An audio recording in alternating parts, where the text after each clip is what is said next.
Chapter 379. The boiler heating system was not a complicated thing. Its essence was to boil water, and then transmit the heat energy through the pipes to the room, and then spread it out through the radiator. The carrier of heat energy could be water or steam.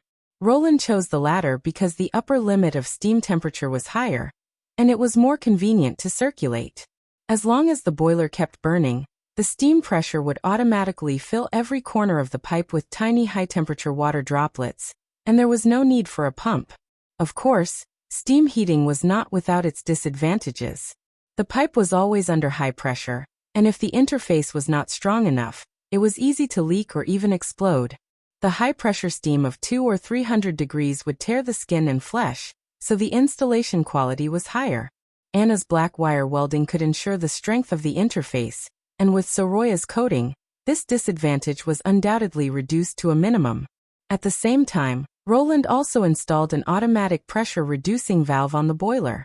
Its mechanical principle was the same as the centrifugal governor on a steam engine. When the pressure in the furnace was too high, the high-speed rotating flywheel would pull up the valve to exhaust and reduce the pressure. The last safety was located at the connection between the boiler and the two main heating pipes. He asked Anna to engrave several grooves around the copper pipe to reduce its strength, similar to a can. Even if the pressure valve was not open normally, the explosion would occur in the boiler room, and it would not harm the people in the room. When the heating system was running, the scene in the castle was completely changed. The heavy and thick winter clothes were gone, and the witches had changed into the unlined autumn clothes. Looking at the colorful girls chatting and laughing in front of him, Roland felt that his work motivation had imperceptibly increased by 5%. Of course, these facilities were used for enjoyment, or in other words, to create a better working environment. The next project was related to the future of the Western region. That was to realize the artificial synthesis of ammonia, reduce the dependence on saltpeter, and raise the production of chemical explosives to a new height, so that it could meet the requirements of automatic firing weapons. If this goal could be achieved before the end of winter, it would undoubtedly put a heavy pressure on the planned spring offensive. Roland called Sichi and Agatha to his office. "How is your cooperation these days?" he asked with a smile. One of them was the chief alchemist of Border Town. In addition to his incomparable passion for alchemy, he almost didn't care about the feelings and opinions of others. One of them came from the Witch Kingdom 400 years ago, and had the pride of being a member of the Quest Society, the highest research organization. Both of them were straightforward, and when put together, they were like barrels of gunpowder that would explode at the slightest touch. Roland was often worried that they would quarrel, but whether it was the nitro gunpowder or ammonia synthesis, both required the full cooperation of the two of them. Therefore, he had to ask about the situation first. If they did not get along, he would have to mediate. "Very good." Kyle's first sentence slightly surprised Roland. "Miss Agatha's ability is extremely helpful for chemical experiments. Now that I have found a stable synthesis temperature for nitroglycerin, there are no problems in the laboratory production, and I am currently testing the possibility of industrial production. It can be said that without the ice cup, none of this would be possible. Oh, I was too busy with work, so I didn't inform you." He paused. "By the way, if you want to ask about this, can you let me go back to the lab now? I still have a lot of things to do." "Is that so?" Roland looked at Agatha, who nodded. Mr. Kyle's knowledge is indeed different from ordinary people, especially his understanding of the elements, which is quite similar to that of the Quest Society. Our cooperation is very pleasant, and if he were in the tequila, he would definitely be accepted by the Union. Are two straightforward people easier to get along with each other? It seems that I have worried for nothing, and why does the chief alchemist treat the witches better than me? It's so sad. Roland criticized in his heart, and then he cleared his throat. "In that case, I'm relieved. I called you here because I have a new research project to hand over to you." Hearing the word research, Kyle immediately became spirited. "Please go ahead. As I said before, there are many different gases in the air, and now it's time to make use of them." Roland roughly explained his idea. According to the elementary chemistry, oxygen and nitrogen occupy 99% of the components in the air. Now I need to separate these two gases for chemical production. Kyle thought for a moment and replied, "Do you mean to use their different characteristics, such as different boiling and melting points to separate them?"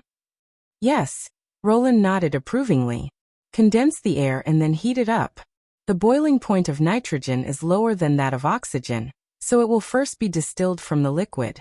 Since this temperature is far lower than the freezing point, it's difficult to achieve with current conventional means, so we have to rely on Agatha's ability to achieve this."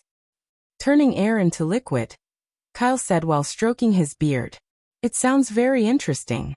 If the temperature is further reduced, they can even become solid, like ice cubes," Roland said with a smile. This was definitely a scene that contemporary alchemists had never imagined. Holding the seemingly illusory gas in one's hand, provided that it was well protected against freezing. Agatha was puzzled. "I've read some of that book, but when I froze the air, I didn't see it solidify into a variety of gases.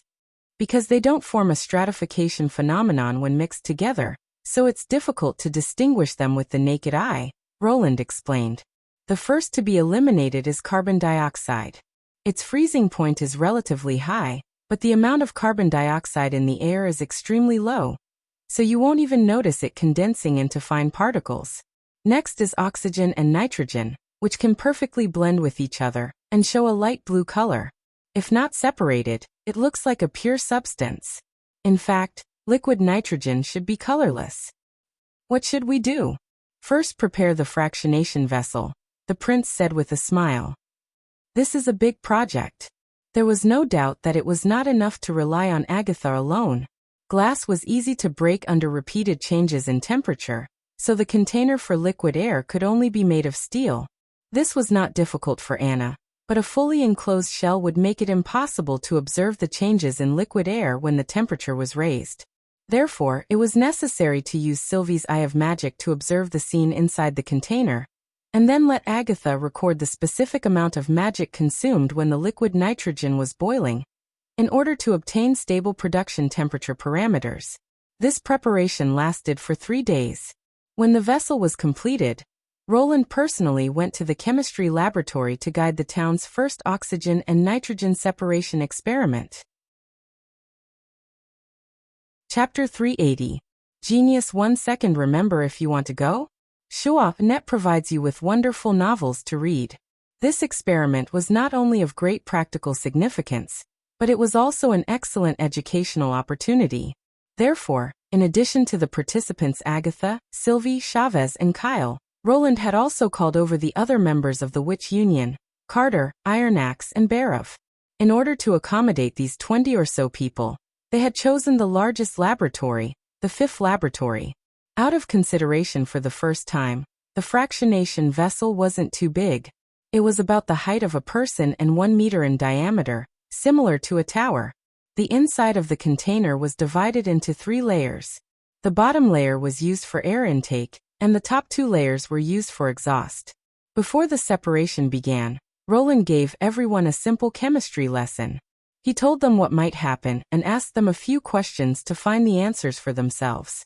In addition to attracting the interest of the listeners, it also greatly enhanced the effectiveness of the lesson. This was a trick that chemistry teachers often used.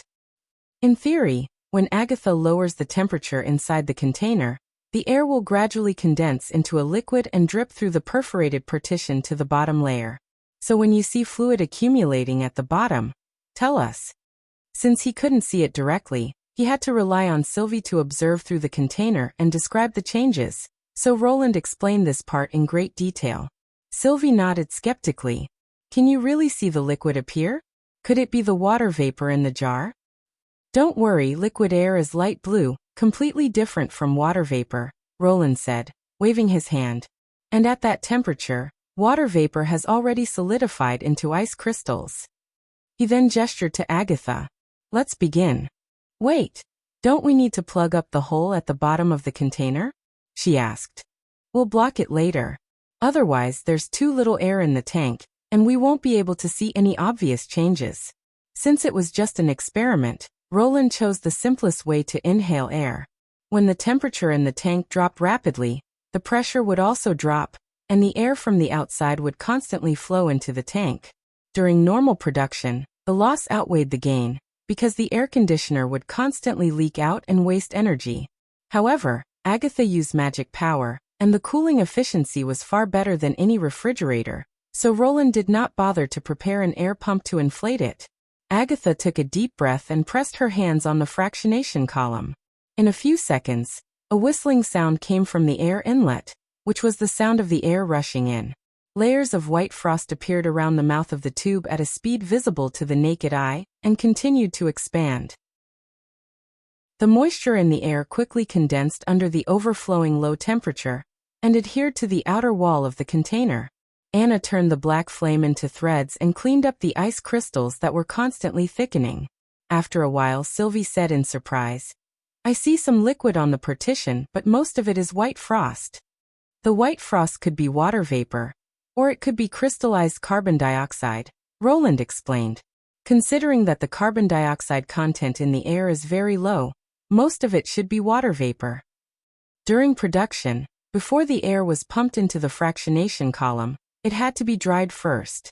Otherwise, the condensed water vapor would easily block the separator and vent, which would lower the production efficiency.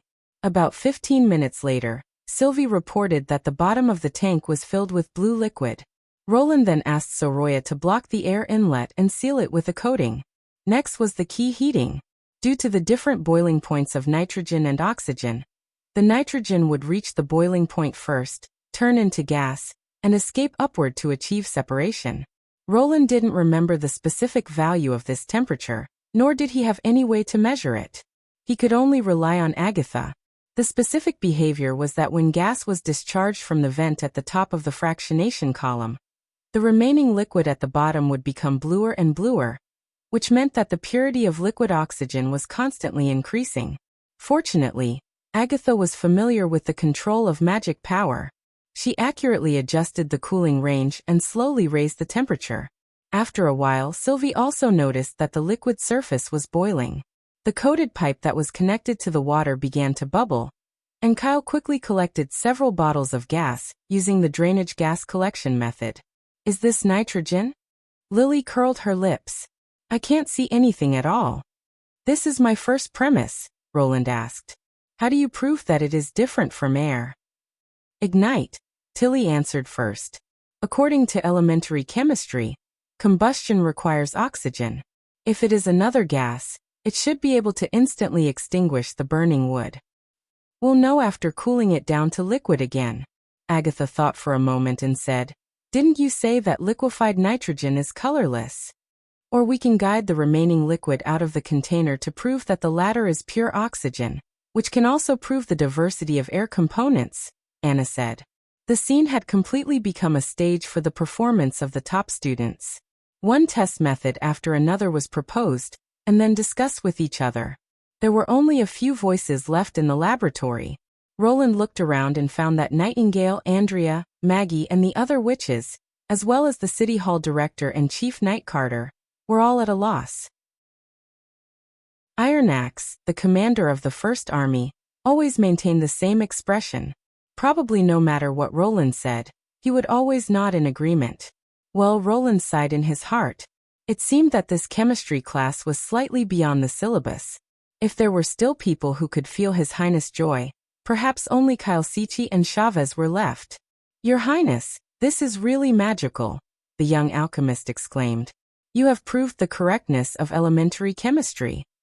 I'm afraid that no alchemist would have expected that even the air around them is so complicated. With pure oxygen, will we be able to observe even more intense oxidation reactions?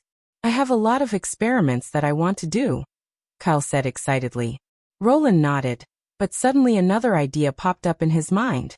Nitrogen was the most important raw material for synthetic ammonia. Under the conditions of high temperature and high pressure catalysts, it could react with hydrogen to produce ammonia. The latter could not only be used to make nitrogen fertilizer, but could also be used to synthesize nitrogen oxides, and thus produce nitric acid. But in order to realize this process, there was still a lot of work that needed to be done, such as an air pump, a vacuum tank, and a series of complex reaction equipment. Even if paper could provide the function of a catalyst, it still needed to be tested repeatedly. Now, since he had pure oxygen and pure nitrogen, why not directly produce nitric oxide? Admittedly, the chemical industry chose to use ammonia to produce nitric acid because the reaction between oxygen and nitrogen was an energy-absorbing reaction, so it couldn't be carried out spontaneously. It needed an external supply of energy, such as an electric discharge, through the instantaneous heating of the gas to thousands of degrees by an electric arc. This was also the reason why the soil was more fertile, where there was frequent thunder.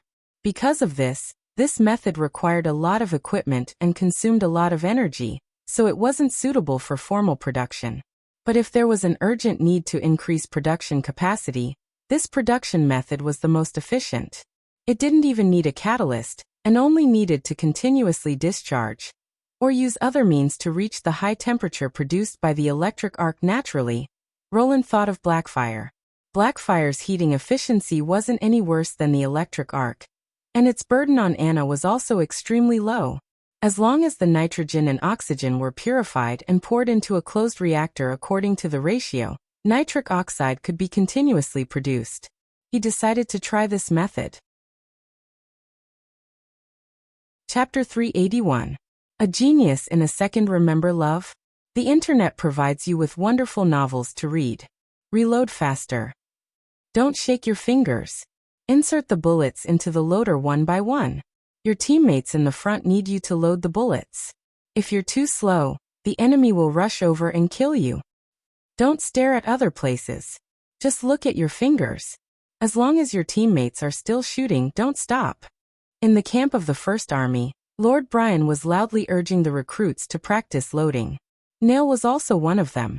He was not a recruit, but a veteran of the First Army. Since the militia had defeated the demonic beasts under the leadership of His Royal Highness, he had joined the militia at the strong request of Iron Head. According to Iron Head, it was much more promising to fight against the enemy with a gun and protect His Royal Highness and Miss Nana than to mine in the mines for a lifetime. Soon after Nail was drafted, the militia was reorganized into the First Army. In addition to fighting against demonic beasts, he followed His Royal Highness Roland and His Excellency Iron Axe to defeat the great nobles that he had never dared to dream of and overthrew the throne of Duke Ryan. Even the army of the new King Timothy could not step into Border Town. After several battles, he had become a captain of the Flintlock team. However, according to the First Army's custom, whenever a large number of recruits joined, some veterans would be arranged to be inserted into the newly formed team as instructors, accompany the recruits to practice, eat and live with them. At first, Nail was not very willing to be selected, which meant that he could not stand in the front line and fight together with familiar companions. However, thinking that when he joined the army he was also instructed by a veteran member of the militia, so he had to accept the task. At that time, the veteran who instructed his team was Lord Brian, who had now become the commander of the 1st Battalion of the Flintlock team. Nail hoped that one day in the future he would be able to stand in front of nearly 1,000 people and give orders with the medal awarded by His Royal Highness. Ironhead was right. This job was much better than operating the steam engine in front of the mine. "My lord, how long are we going to practice this?" A young man in the team that he was responsible for muttered. "It's still snowing. Practice until you can complete this movement within 5 breaths with your eyes closed." Nail stopped in front of him. "Your name is Haiming, right? Remember to shout report before you speak. This is the rule of the First Army." "Sir." The short man beside Himon shouted, his hands still moving. "Are there eggs for dinner tonight?" His words caused everyone in the queue to swallow their saliva. Nail could not help but curl up the corner of his mouth. The reason why these recruits from the northern region and the southern territory of the kingdom could maintain good discipline, even in the snowy weather, was not only the continuous training and stick education for half a month, but also enough food. Oatmeal and salted meat jerky were necessities. Occasionally, there would be a small piece of pickled fish and even an egg. However, the latter would only appear in meals after fighting against demonic beasts or training in the wild. "You'll have to ask the demonic beasts whether or not they'll come looking for trouble in Border Town," he shrugged. "What's your name?" "Aiku, Your Excellency. The bullet in your hand has been stuffed for a long time. Even the old granny next door is more flexible than you. Nail stopped smiling and said solemnly, "If you're still like this before the end of the training, not to mention eggs, I'll even cancel your share of oatmeal and meat." Everyone immediately lowered their heads. It seemed that no one wanted to be banned from eating dinner as a punishment. Just then, a bell suddenly rang from the lookout post on the city wall. The demonic beasts were attacking. "Stop the training," Brian shouted. "All team instructors, lead your men into the city wall area and prepare for battle." "Did you hear that?" Nail urged. "Take the ammunition in your hands and don't leave anyone behind. Line up and climb the city wall as you usually do in the training. Our position is at the 4th section of the city wall. Move." "I didn't expect that I could really eat eggs," he thought to himself. After arriving at the predetermined position, Nail saw that the flintlocks were ready. Facing the looming black tide in the distance, they calmly checked the guns for the last time, and then put the barrels on the battlement. Nail could not help but feel a little regretful. He could have held a revolving rifle and taught these beasts a hard lesson. Bullets were inserted into the loader, and then placed in a position where the people in the front row could easily reach. There were 1 or 2 people behind each veteran who were responsible for loading. If necessary, they could shoot all 5 bullets at one go. The firepower of this rifle was much stronger than that of the flintlock they had used before. "Look, the witches are coming," Haiming whispered. "They're so beautiful," Aiku murmured. "Before I came here, I heard the church's description and thought they were ugly and horrible." "Is that all you'll notice?" Haiming snorted disdainfully. "You saw it in the last battle. The woman with a giant sword on her back cut down the hybrid demonic beast with one blow. If only I had such power. In case it's really the power of the demons." "Bullshit," Nail shouted. "Miss Nana is also a witch.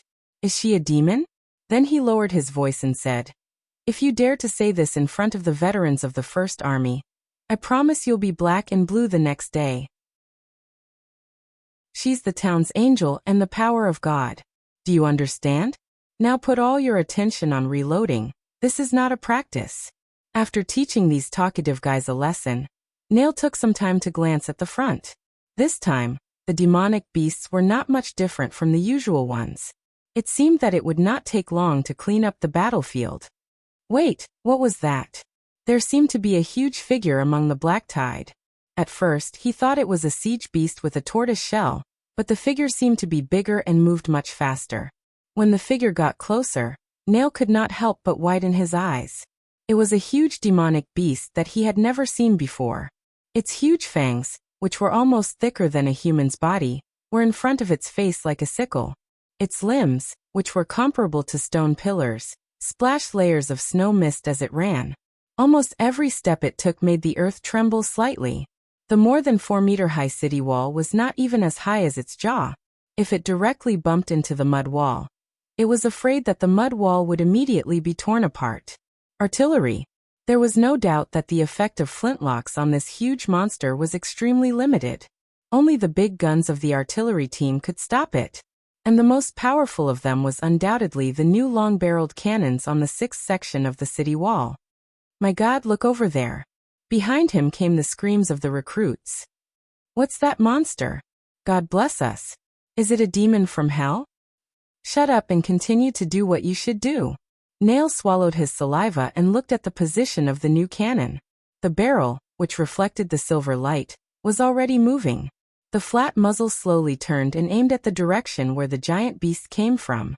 A dazzling flame flashed, followed by a deafening roar. Chapter 382. Nail's heart suddenly tightened. At that moment, time seemed to slow down. He prayed in his heart that he would hit the target, and stared at the giant demonic beast without blinking. Even when he recovered his breath, the beast was still safe and sound, and was still running forward. After a few breaths, a snow column was raised far away from the monster. This is bad. Nail's heart suddenly sank. Because the giant beast was not heading for the 6th section of the city wall. There was an angle between it and the cannons. The long-barreled cannons had to constantly adjust the angle and estimate the speed of the beast's movement, so as to shoot in advance. Otherwise, the cannonball would hit the back of the target. According to the shooting speed of the field cannons, they only had one last chance before the monster broke through the city wall. Nail could already see the thick fur and the bloody mouth under the fangs of the enemy. The witches were coming here, obviously intending to intercept the monster. But the four of them together were not even as thick as one of the monster's legs. Could they do that with magic power alone? He was so anxious that he even wanted to run to the 6th section of the city wall and remind the cannons to aim forward. However, the supervisors standing on both sides of the city wall made him suppress this impulse. If he left the garrison position now, it was likely that he would be regarded as a deserter. Lord Ironaxe had repeatedly stressed that this kind of behavior that might cause the defense line to slacken was absolutely forbidden. Once found, the supervisors could directly shoot to death. The demonic beast running in the front had already entered the shooting range of the revolving rifle. A series of crackling sounds came from the top of the city wall. Nail had no choice but to continue his task, placing the loaded cartridges beside the shooter. At this time, the second earth-shaking roar sounded again. This time, it was only 3 or 4 breaths after the long-barreled cannons had fired. So, fast? Nail looked at the 6th section of the city wall in surprise. The smoke above the barrel had not dissipated, and there was still smoke coming out of the muzzle, like a lit silver pipe. But the more shocking thing was yet to come. He did not even have time to observe whether the shot had hit the enemy or not before the dazzling flame appeared again. The third shot. Oh my God, don't they need to reload? He only saw 4 or 5 people busy behind the barrel, but no one had ever approached the muzzle. It seemed that this cannon was completely different from those stubby field cannons. It was more like a revolving rifle that could fire continuously. And this time the attack was effective. Nail did not see the shell being shot into the monster's body. The first thing he saw was a cloud of blood mist bursting out from the side of the giant demonic beast. In addition to the scattered black blood, there were also torn fur and large pieces of flesh. At the same time, the demonic beast trembled fiercely, and its whole body seemed to deflate a bit. Ripples appeared on its sturdy fur like the surface of water. But he suspected that it was an illusion, because the next moment, the demonic beast's sunken body returned to normal, but the monster's eyeballs were squeezed out of the depression, and at the same time, a black and white viscous substance was sprayed out. There wasn't even a dying roar. The giant beast fell to the ground on its side with a dull thud. It was not until then that Nail found where the shell had hit. There was a big hole in its body near its neck. Although the hole was insignificant compared to its burly body, it was hard to associate the hole with the fatal blow just now. Wisps of green smoke came out of the hole, and the surrounding fur was burnt black. The monster from hell died just like that? Nail could not hold back his excitement, and vented his previous worries into a roar. Long live His Highness! Even such a terrible and ferocious enemy could not resist the powerful weapon invented by His Highness. Except for the new cannon, he could not think of any other way to kill this burly hybrid demonic beast. Even if the witches could do it, they would not be able to do it so neatly.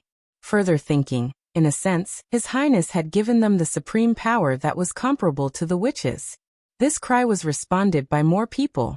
Like a primer, it soon ignited other people's emotions.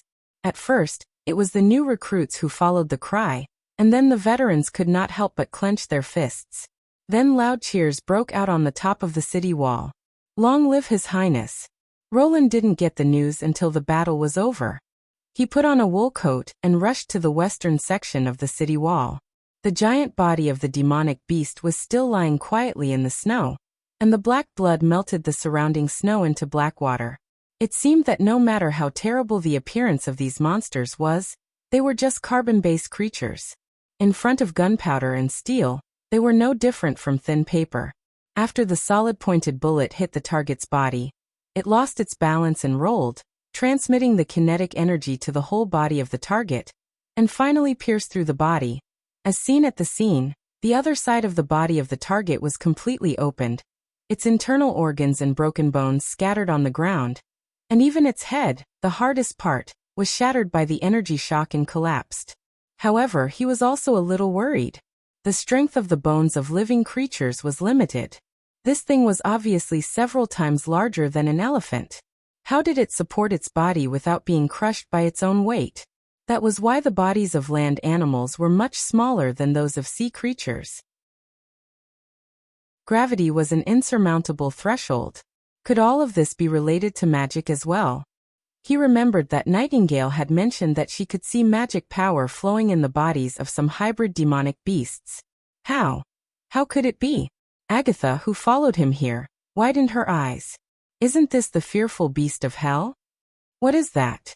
The name of the hybrid demonic beast? Roland asked curiously. Has it appeared in the fertile plains before? Yes, when they appear in groups, they are extremely difficult enemies for both witches and demons.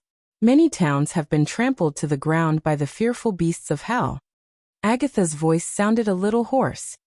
But they can only be seen near the arrival of the bloody moon. The arrival of the bloody moon? Roland suddenly remembered the record in the ancient book. When the bloody moon appears in the sky, the gates of hell will open again. He frowned. What do you mean? According to the records from the first battle of divine will, it was the time when the magic power was the most abundant. The appearance of witches would usher in a peak, but at the same time, the demons and demonic beasts would become extremely powerful. Agatha said nervously. I've carefully read the history book you gave me. According to the time, it should be at least 20 to 50 years before the arrival of the bloody moon. It's impossible for such a monster to appear. But it still appeared, Roland said in a low voice. What does this mean? It means we don't have much time. Chapter 383. Roland was startled by the phrase "time is running out," but he was slightly relieved after he understood. Don't stop in the middle of a sentence, okay? It's so creepy. Do you think 5 years is a long time? Agatha frowned. This pattern was accurate in the first and second battles of divine will, but I don't know why it's shortened now, and it may become even shorter. I thought you would say the bloody moon will come this winter. Roland shrugged. According to the current development progress, he would be able to popularize brand new firearms throughout the army in a year. As long as the enemy was not invulnerable, the war was not impossible. The only thing he needed to pay attention to was that the construction of the territory must be developed to the extent that it could support a protracted war. This required a relatively high standard of land, population, and resources, as well as enough strategic depth to allow a temporary retreat in case of defeat to preserve effective forces. Therefore, the difficulty was not in weapons, but in the construction of 2 or 3 industrial cities to provide a steady stream of population, arms, and food for the war. Logistics guaranteed victory, and personnel guaranteed logistics. In summary, he found that what he most lacked were reliable leadership, cadres, and clerks. Without these, even if he unified Greycastle, he could not integrate it into a complete war machine, and the nobles might even drag him down. Sure enough, the countries that could fight were all countries with a higher level of education.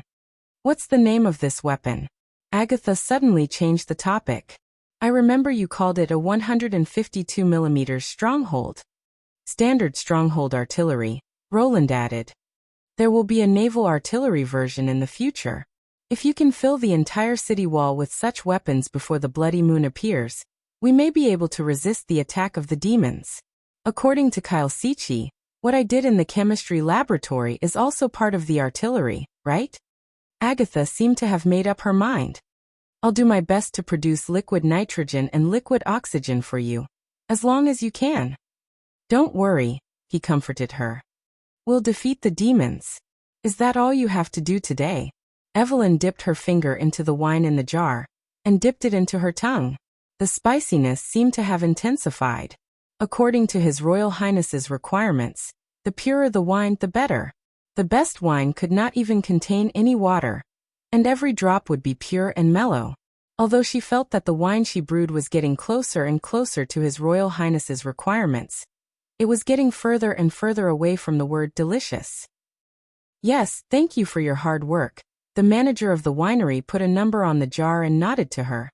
Please send my regards to His Highness. Can these really be sold? Evelyn was puzzled. Based on her experience in running a tavern, she was afraid that very few people could accept such a spicy taste. Well, I don't know. the man smiled. But every once in a while someone will come and take a batch away, so I think there should be people who like it. Evelyn felt relieved. If no one was willing to drink this, not only would His Highness fail, but she would also lose her value. Fortunately, it was not what she had thought. It seemed that His Highness was indeed worthy of being born in a big noble family. He could really grasp the taste of the nobles. She smiled. Then I'll go first. Leaving the winery, Evelyn walked through the cold and windy streets back to the castle. The warm air immediately surrounded her. The inside and outside of the house were like two different worlds. She took a deep breath, took off her coat, and let the warmth come closer to her. This kind of comfortable life was simply unimaginable in the past. During the winter, she would either have to huddle with her family around the brazier, or curl up under the quilt. Like the scene in the castle, what was the difference between it and the kingdom of God, which the church claimed was like spring all year round?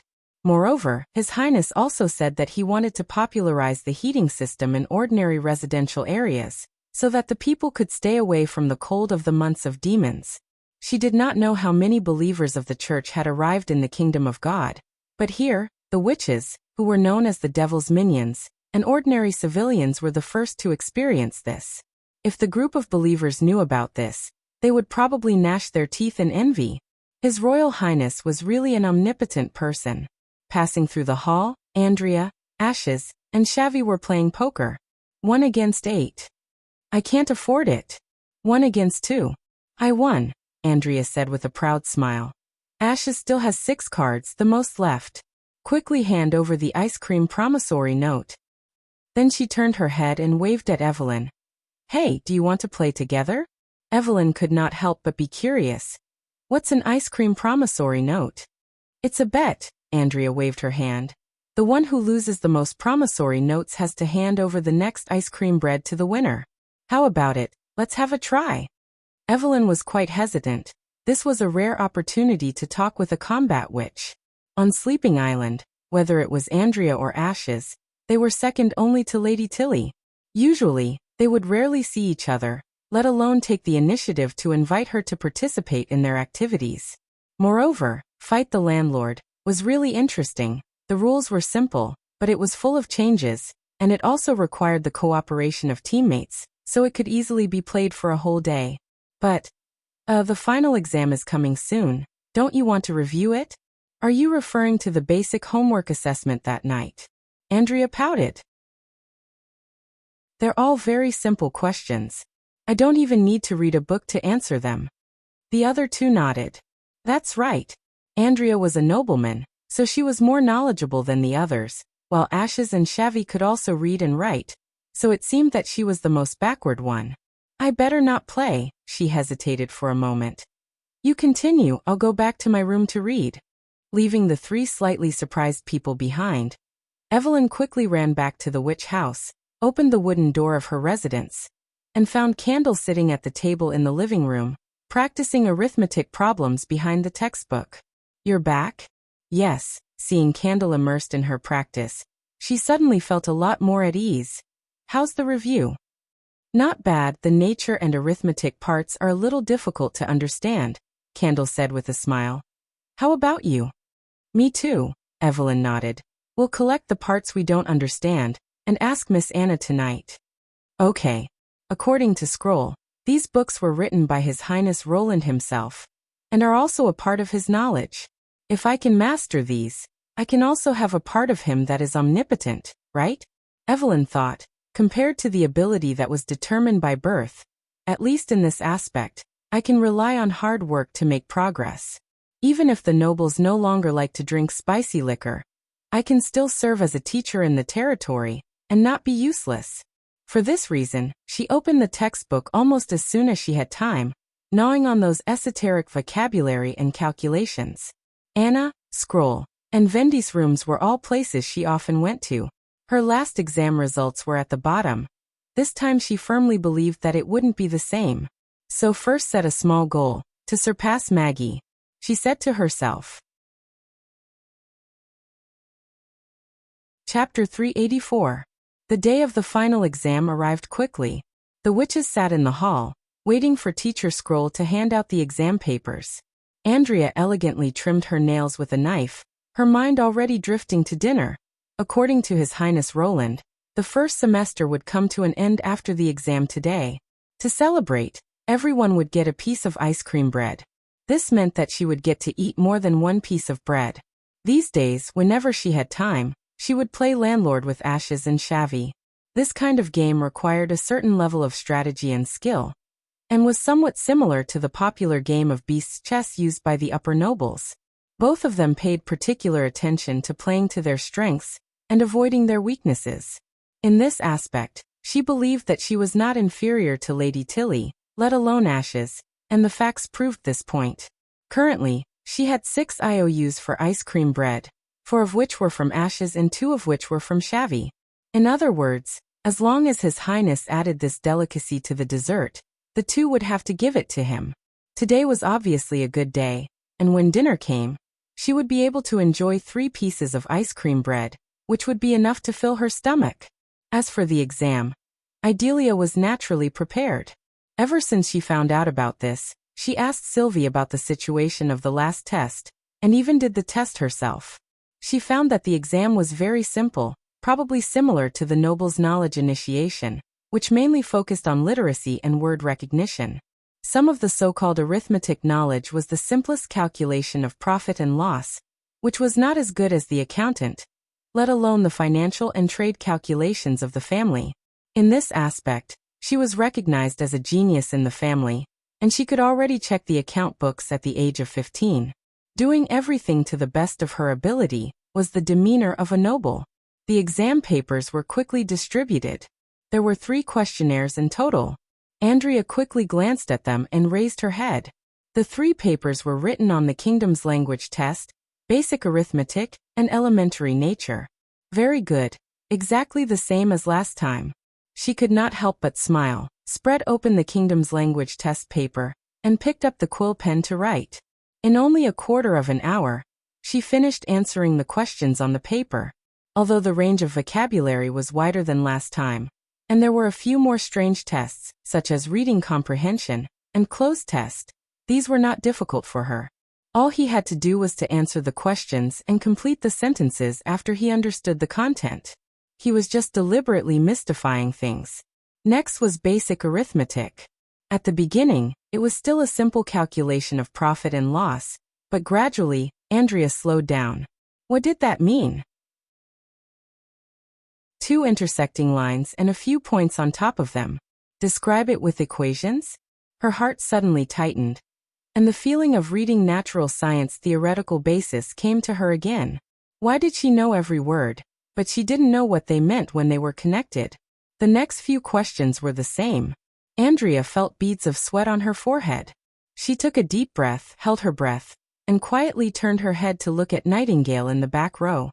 As a fellow noble, could Nightingale give her some hints? However, the other party's expression sent a chill down her spine. Nightingale stared at the paper in a daze, her quill pen dangling from her mouth, her eyes unmoving for a long time. Could it be that the questions were too difficult? Lady Tilly did not participate in the exam, and the legendary talented Miss Anna was also nowhere to be seen. The people around her were still competing with the first page, so there was no way for them to use as reference. After about another quarter of an hour, everyone began to turn to the second paper. Even so, the pens in their hands did not stop for even a moment. Even Maggie kept writing. Oh my God, she even held the quill in the wrong way. It was like she was holding a claw in her fist. How could she answer the questions like that? Andrea finally could not hold it in anymore. She pretended that she had finished answering the basic arithmetic paper, and turned to the last paper, elementary nature. However, compared to the simple questions and answers from last time, this time there were numbers and symbols that she did not understand. Wait! Does this also need to be calculated? She suddenly felt that the development of things had deviated from her expectations. The only good thing was that Ashes had stopped writing a long time ago. Obviously, she was also at her wits' end about these questions. But, damn it, she thought bitterly. What's so good about winning against a big fool with muscles for brains? In the midst of her anxiety, Scroll announced the end of the exam. Andrea leaned back in her chair, and watched the papers being taken away. For a moment, the 3 ice creams in front of her didn't taste so good anymore. Your Highness, these are all the papers. Scroll put a stack of papers on the desk. Do you really want to check the results yourself? Yes, Roland said with a smile. Sometimes reading papers is also a kind of pleasure. For example, he could see many strange answers, or capture the pain and suffering of the answers between the lines. These were all spiritual food in his spare time. Let me help you calculate the scores? Then I'll have to trouble you. He nodded and then shouted, Nightingale, don't peek. I knew it. Nightingale appeared from the recliner and curled her lips. Why didn't Anna take the exam? Didn't her studies come to an end? All the sisters of the Witch Union should have participated. Roland couldn't help laughing. Because she and Scroll came up with these papers. Her voice choked. After a long time she said, What about your sister? Tilly. She acted as the examiner and read the papers in advance to see if there was anything overlooked. The prince spread out his hands. By the way, she got full marks. Nightingale's figure suddenly looked very heavy. Roland shook his head helplessly and began to mark the papers. When all the results were tabulated, he stretched himself. The Sleeping Island witches had made great progress in this final exam. Candle, Evelyn, and Sylvie had all passed. Evelyn had improved the most, from 5 points last time to 62 points this time. Although she was still the lowest among the 3, it was obvious that she had put in a lot of effort. However, the results of the 3 new combat witches were generally low. None of them had scored more than 50 points.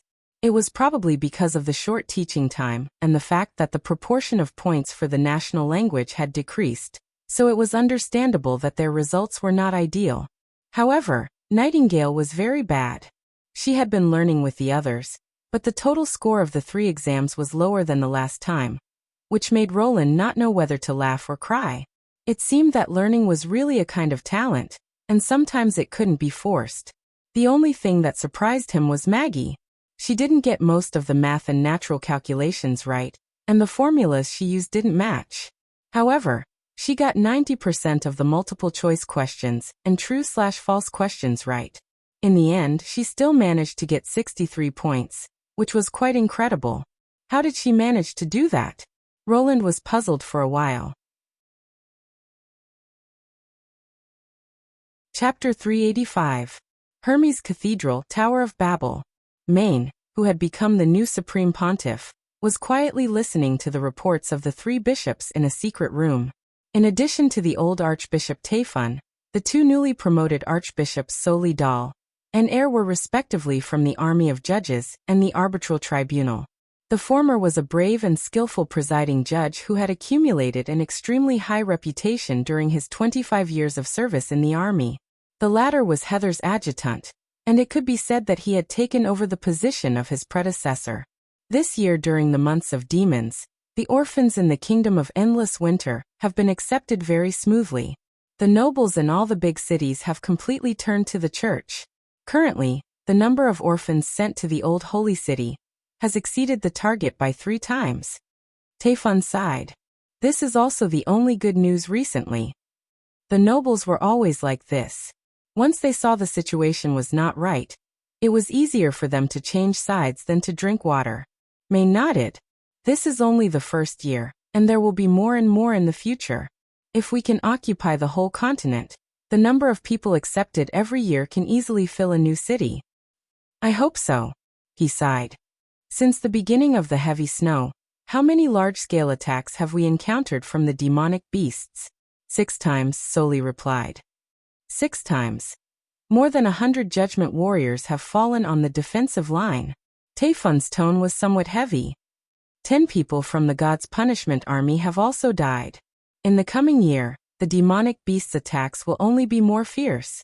Compared to fighting the demons, this is already considered easy. I'll spread out his hands. Although I haven't personally seen how powerful the demons are, the Holy Book seems to describe them as invincible. I say, is it really necessary to be stubborn here until the end? What do you mean by that? Soli frowned. God has shown us the direction and given us power. As believers, instead of sticking to our faith, We should turn around and run away? Don't argue. Maine knocked on his scepter. Elle had worked with Heather for more than 10 years, and had also developed a bad temper. Looking at the two, he could not help but think of the old partners Tayfun and Heather. He looked at the old bishop and found that the latter was also looking at him, as if he had the same thought.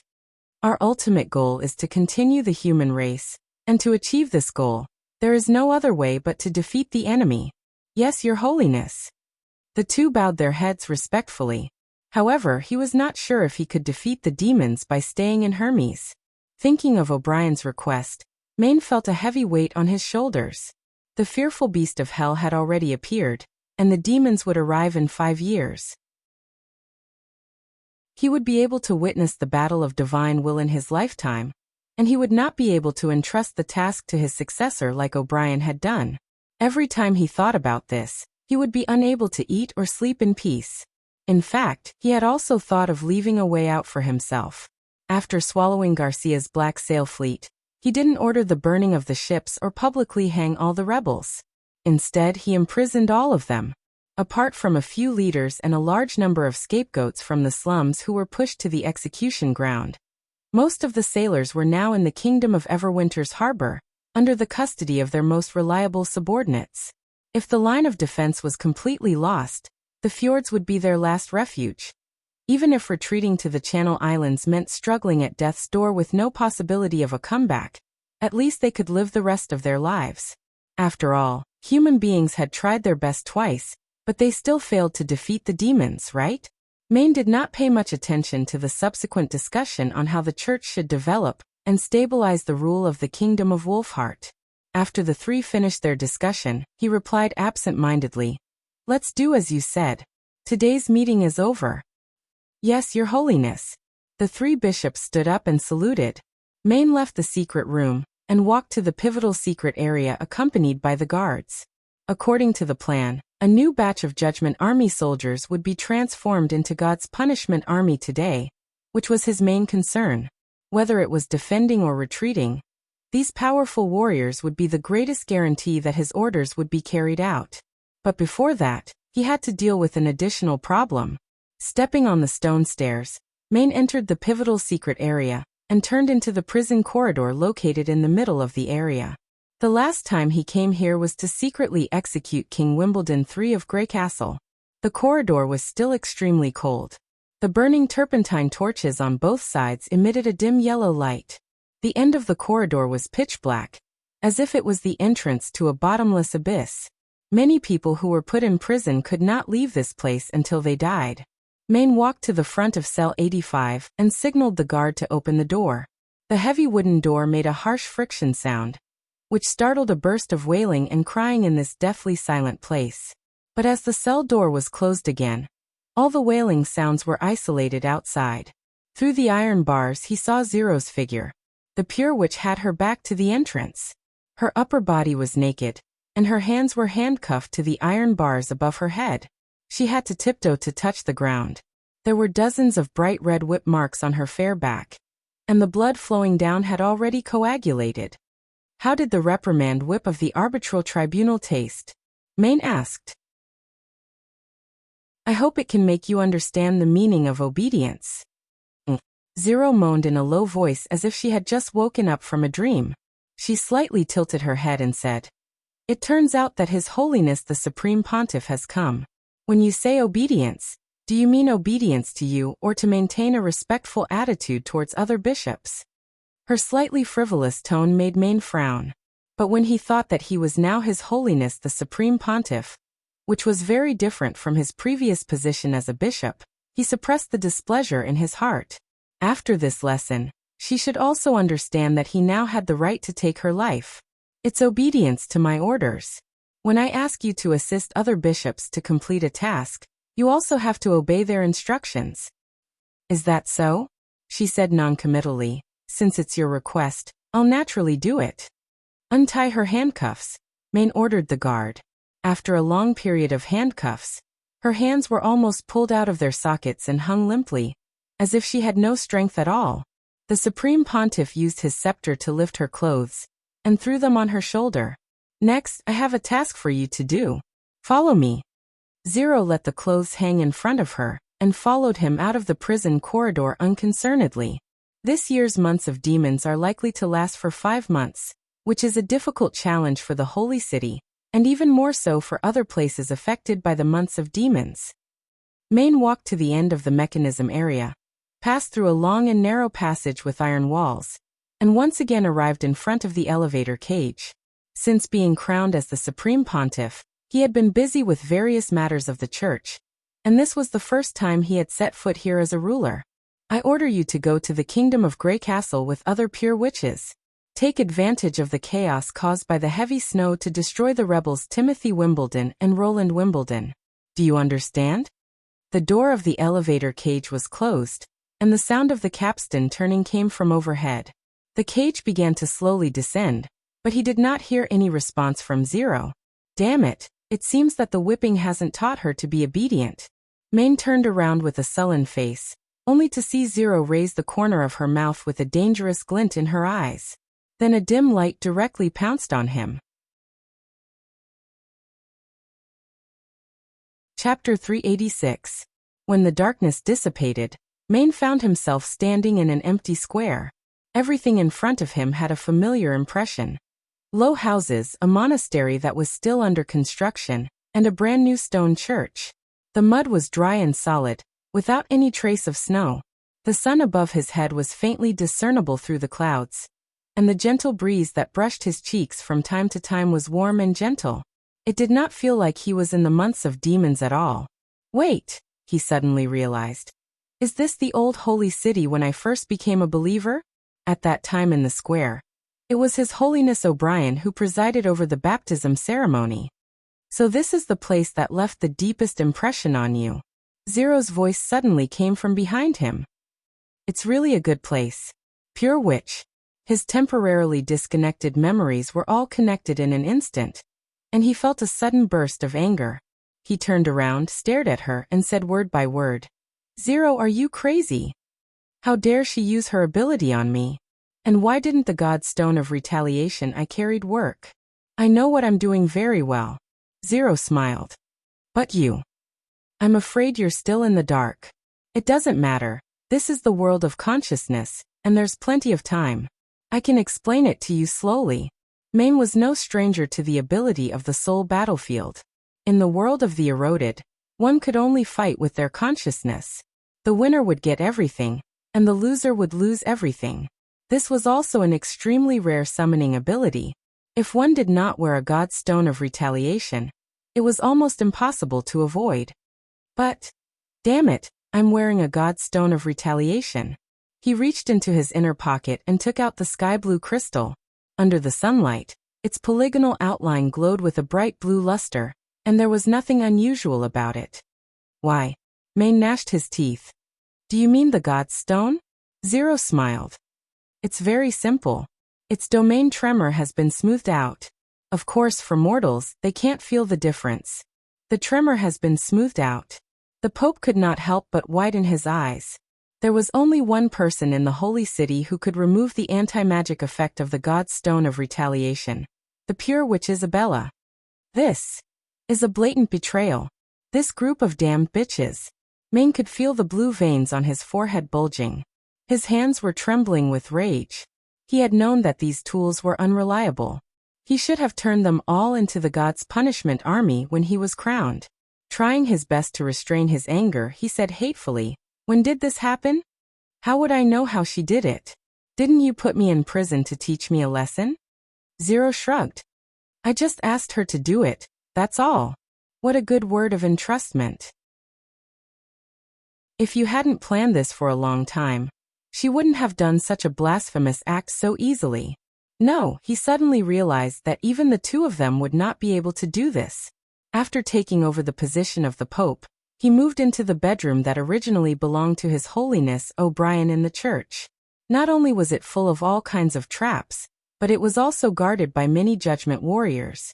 Not to mention that there were several superior God stones at the head of the bed.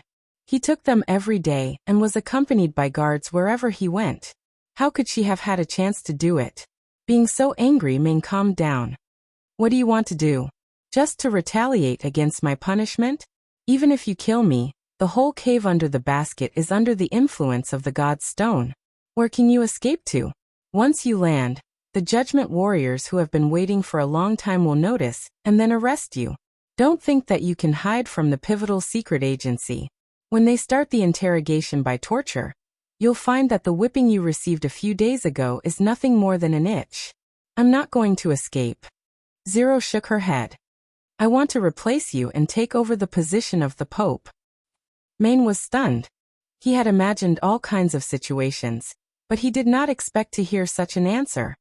A pure witch becoming the Pope? You're daydreaming. I was the one who was crowned in front of many believers in the cathedral. Do you think that if you kill me, they will recognize your power? I don't need to show up in front of many people. I only need to act as the Pope's messenger, Zero said casually. You see, His Holiness O'Brien also stays in the pivotal secret temple all year round, and occasionally wears a mask when he goes out. In this case, who will find out that the Pope has changed? You can't hide it until then. Didn't you hear what I just said? As soon as the basket falls to the ground, and they see that I'm not there, you will immediately be captured by them. Maine growled. It's not too late to let me out now. I can pretend that you have never done such a reckless thing. Once the battle of souls starts, it can't end. Zero laughed. Moreover, they won't arrest me. You were wrong from the beginning. Won't arrest me. What does that mean? The Pope frowned and stared at the pure witch, trying to see something from her eyes. However, there was no trace of timidity or panic in her eyes except for the sparkling light. She did not look away either. Instead, she quietly looked at him, as if she was saying something very normal. Maine suddenly felt a flash of lightning in his mind. Even giving up is a wise choice. Child, I'm sorry. Child, I'm sorry. He opened his mouth, but felt that his throat was choked by a pair of big hands. He could hardly make a sound. His heart kept sinking, as if he had fallen into an ice cave. After a long time, he said with difficulty, Is this all because of O'Brien? It seems that you finally understand. Zero raised her eyebrows. His Holiness the Supreme Pontiff has ordered all the guards and judgment warriors in the pivotal secret temple. They will never leave the underground and will only listen to the Supreme Pontiff. You took over the scepter in the church on the ground, but you are still not the ruler of the pivotal secret temple. She chuckled. Think about it.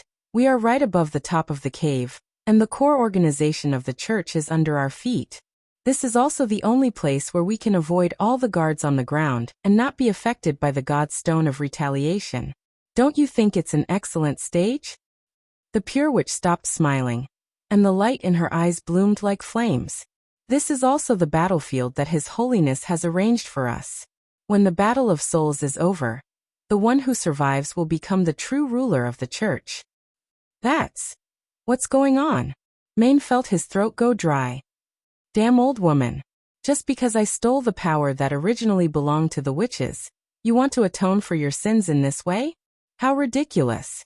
The glint in the pure witch's eyes was clearly a burning ambition, an emotion that was almost impossible to see in the pure witch. They were educated as tools from birth and should be loyal to the higher-ups of the church. If I hadn't devoured those daring people. No, damn it. Maine suddenly remembered what His Holiness had said to him before he attacked the kingdom of Wolfheart. I will send 2 pure witches to assist you in the battle. No one can escape from them. Has he never thought about what kind of impact seizing the memories of the Wolf King and the Queen of Clearwater would have on Zero?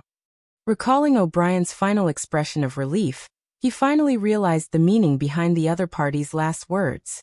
Maine clenched his teeth angrily. How could the old man not have thought about this? He had long prepared to let the ambition return to the pure witch's heart. Is this the result you want to see, Your Holiness the Pope? Chapter 387. Don't be so sad, Lord Maine. Zero put her hands behind her back and slowly walked around the square. The church was originally founded by the Union. His Holiness is just giving the witches a chance to return the things to their rightful owners. If you win, you can also get my memories and experiences. That's the wealth I've accumulated over 200 years. So that's why. It's strange to have Zero activate the image of the Reflection Church. No matter how much the Pope likes her, she's just a pure witch and shouldn't have access to the deepest secrets of the Church. Unfortunately, I neglected this point at that time. After a moment of silence, Maine said, "If you win, where do you plan to lead the Church?" "To victory." Zero raised her head and said, "Or to destruction. Anyway, it can't be the Fjord Islands." "WH. Do you really think that no one knows about your secret order?" Zero's tone revealed a hint of sarcasm. "Before the war, you diverted some resources to the port of the Kingdom of Everwinter to repair the ships and provide for the sailors. In addition, you chose a large number of scapegoats and sent them to the gallows. This is a big deal. It's almost impossible to hide it from the Church's spies. Damn it, O'Brien actually handed over the intelligence agency of the pivotal secret area to her. What does that mean?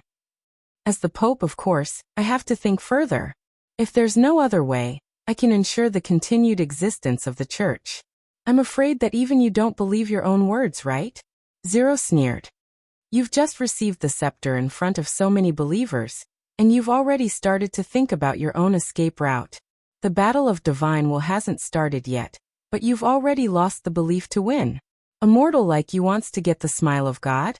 What bullshit is God's smile?" Maine could not help but roar. If God really cares for us, how can he let the human race lose again and again? He took 2 deep breaths and lowered his voice. "Besides, we still have to rely on the God's punishment army to fight against the demons. Time is the most pressing issue. What can you change?" "No, not only the God's punishment army," Zero said softly. "The fate of the human race shouldn't be entrusted to a small group of people. Do you want me to rely on you witches?" Maine sneered twice. "Don't forget how your compatriots suffered a crushing defeat 400 years ago. Witches are only a small group of humans." She stopped and looked straight at the Pope. The light in her eyes sent a chill down his spine. "This is a decisive battle that will determine the fate of mankind. Naturally, everyone has to participate in it. Regardless of gender, age or gender, everyone will become glorious warriors and rush to the battlefield until the demons are defeated, or all die." "Ridiculous. Is this your plan to let those civilians who are scared stiff by the sight of demonic beasts fight the demons?" Maine suddenly froze. The other party's expression didn't seem like he was joking. Instead, he was seriously narrating his plan. The only way to give civilians the ability to fight was, "You want to feed everyone the pill of berserk?" he asked in disbelief. "If a single berserker can't compare to Scourge, what about 10? Zero tilted her head and said, "Now is the time when demonic beasts are rampant. Not only will the supply of raw materials be stable, but the pivotal secret area may also be able to develop a few new formulas. 5 years later, the Church will be able to save 3 to 4 million pills. What does this mean?" She paused. "It means that in addition to the God's punishment army, the Holy City can also send several armies of up to 1 million berserkers to participate in the war against the demons." "You're crazy. Crazy? You underestimate the Doomsday War." The Pure Witch suddenly shouted. "Whether it's the Union or the Church, all they think of is to use a small force to resist the enemy's all-out attack. Failure is only reasonable. In the face of this war, no one can stay out of it. Mortals can't always hide behind the God's punishment army or the witches. As I said before, this is a battle of fate. Everyone should do their best. Only then will they be qualified to compete with the demons in the barbarian land." The Pure Witch raised by the Church would never say such words. This was the will of the conqueror. Maine's face was as white as a sheet. "You're a real bastard. Your Holiness O'Brien, did you really foresee all this?" Accepting knowledge is a process of self-change. Only the integration of ideas will bring about progress. Zero took a deep breath. "Perhaps we should end this conversation and decide who is in charge of the Church. Don't think that you've won." The Pope gritted his teeth. "This is the world I built." As his voice fell, a burst of red mist suddenly appeared under his feet and spread in all directions. Zero was slightly startled. She then clutched her throat and let out a scream. The skin on her face was like a curled orange peel, wrinkling and falling off piece by piece. Blood seeped out and flowed freely. Soon, she was no longer human. This is the devil's fog that is stored in the pivotal secret mechanism. It is only harmful to witches who possess magic power, Maine said in a hateful voice while standing in the middle of the red fog. If I were to fill the entire square with it, even if you have 1,000 methods, you would only be able to struggle in pain inside the fog, dying over and over again. Is that so? A gust of wind suddenly blew and swept away the red mist around the pure witch. The newly resurrected Zero endured the pain and said, as expected of the new pope, you really have some new tricks up your sleeve. If you had gone to the library of the pivotal secret temple from the beginning, I'm afraid that this battle would have been more difficult. Of course, this is also the fun of the Battle of Souls. This is the Wind Stone. Maine noticed that there was a ring inlaid with a green crystal on her finger. The range of the magic stone was limited. As long as he kept a distance, he could use the god's stone of retaliation to destroy this barrier. However, just in case, he still had to make some preparations. His mind turned quickly, and he constructed 2 pills of madness and swallowed them in one breath. Oh, a wise choice. Zero grinned. Your biggest weakness is that you're not good at fighting. The dual-color pill can enhance your physical strength, agility, and pain tolerance. Even if I attack you with a long-range weapon like a crossbow, it won't be so convenient.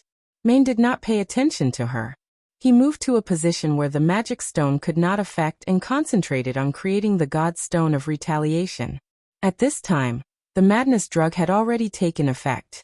He felt his strength was rapidly increasing, and his vision became extremely clear. With the god's stone in hand, he had the most effective weapon to restrain the witches. If she dared to rush over, she would immediately die from the erosion of the red mist. She was also constructing her own weapon. What was it? A 2-handed long sword? It was understandable if it was a crossbow, but why would she need a sword? Moreover, the shape of the long sword was also very strange. The sword was as wide as a person's body and was inlaid with several crystals. He seemed to have seen it somewhere before. Then Zero raised the weapon in her hand. Do you know? In the illusion room of the Reflection Church, there is more than one copy of the recording. What do you mean? Have you forgotten what His Holiness O'Brien said? The battle between Alice and Natalia was also recorded by the Union. She said word by word. In addition to devouring, observing and learning are also my strengths. After saying this, the crystals on the sword lit up one by one, as if foreshadowing something.